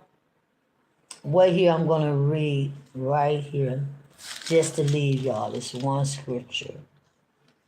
And Jacob, verse 29 of Genesis. Then Jacob went in on his journey and came into the land of the people of the east. And he looked up, behold, a well in the field. And lo, there were 3 flocks of sheep lying by it. 3 flocks of sheep. That's a lot of sheep. For out of that well they watered the flocks. And a great stone. Where am I at? Okay, let's go down right here. Let's go down right here. Where Rachel is. And he said, lo, it is yet high day, neither is it time that the cattle should be gathered together. Water ye the sheep and go and feed them. And they said, we cannot until the flocks be gathered together, until they roll the stone from the well's mouth. See, that's why these animals are sick. And all that meat y'all eating up in Kroger's and Walmart now. All that meat y'all eating up in Kroger's, Walmart, Whole Foods, Trader Joe, and all them animals that y'all are eating, that meat and the vegetables and all that stuff that y'all are eating, they inject. See, them animals don't drink well water. Like back then, our father and them, all the animals, they drunk well water. See, the animals today, they get water from Walmart, water from the faucet. See, that's why the animals messed up and they sick. They got all kind of diseases. But yet still, y'all eat them animals. And that's what's happening to everybody. That's part of it. And I'm getting ready to leave. I'm on 29, Genesis 29, verse 7. Verse 8. And they said, we cannot until all the flocks be gathered together, until they roll the stone from the whale's mouth. And the water, we got to dig a well, y'all. We got to buy a land, 2 or 3 lands, not one. We have to have several lands where the children of Israel is. And we have to dig wells. We have to have our tents and all that. Beautiful lands. Okay? Beautiful lands. With wells on all of our lands. And look what he said.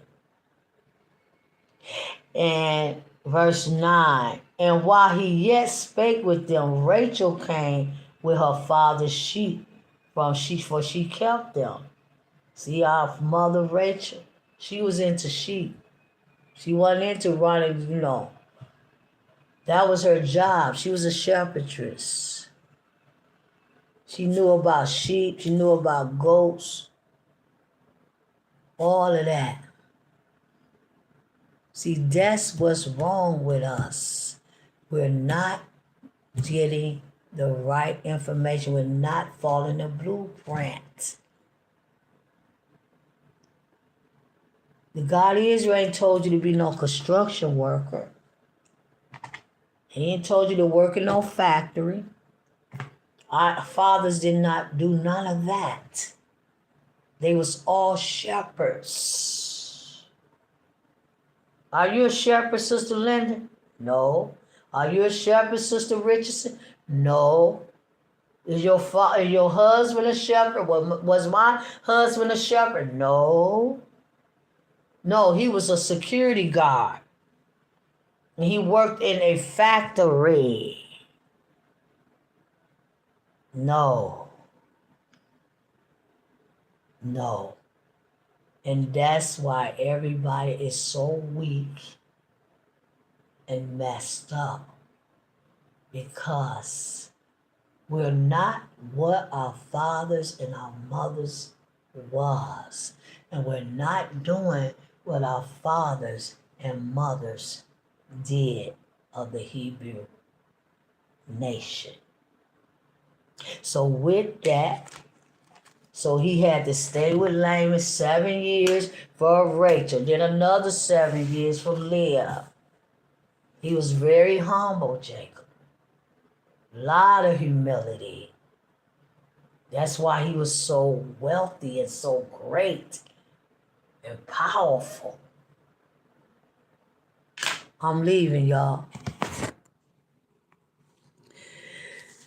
Sister Richardson, okay, it will be 6 a.m. Okay, I'll be here, y'all, at 6 Tuesday. Okay, next Tuesday. I have 1 hour in front of you. Oh, okay, that's what it is, Sister Richardson. Okay, it'll be 6. So I still can come at 5. I still can come at 5, but for your time, it'll be 6 a.m. I got you now. I understand. So I just come at 5 a.m. Because I'm going to be up early anyway. I always get up early. Okay? I have 1 hour in front of you. No, ma'am. Okay, I'll see y'all Tuesday. I'll be here at 5 in the morning. I love you guys. Well, I love my people, my family. Y'all have a blessed day. Shalom, Sister Linda. Shalom, Sister Linda. Shalom, Sister Linda. Shalom, Sister Richardson. Shalom, Sister Richardson. Shalom, Sister Richardson. Peace and blessing, family. Subscribe, like the video, and share. Talk to y'all next week. I love y'all. Shalom. Sister Linda, don't stay away so long. I miss you. I was looking for you. And why I don't have your number? You never give me your number. You never give me the number. And I don't know. I wanted to talk to y'all about making a donation to the charity, to my charity to help with the poor. I wanted to talk to y'all about that. We'll talk about it another day. Love you guys. Shalom.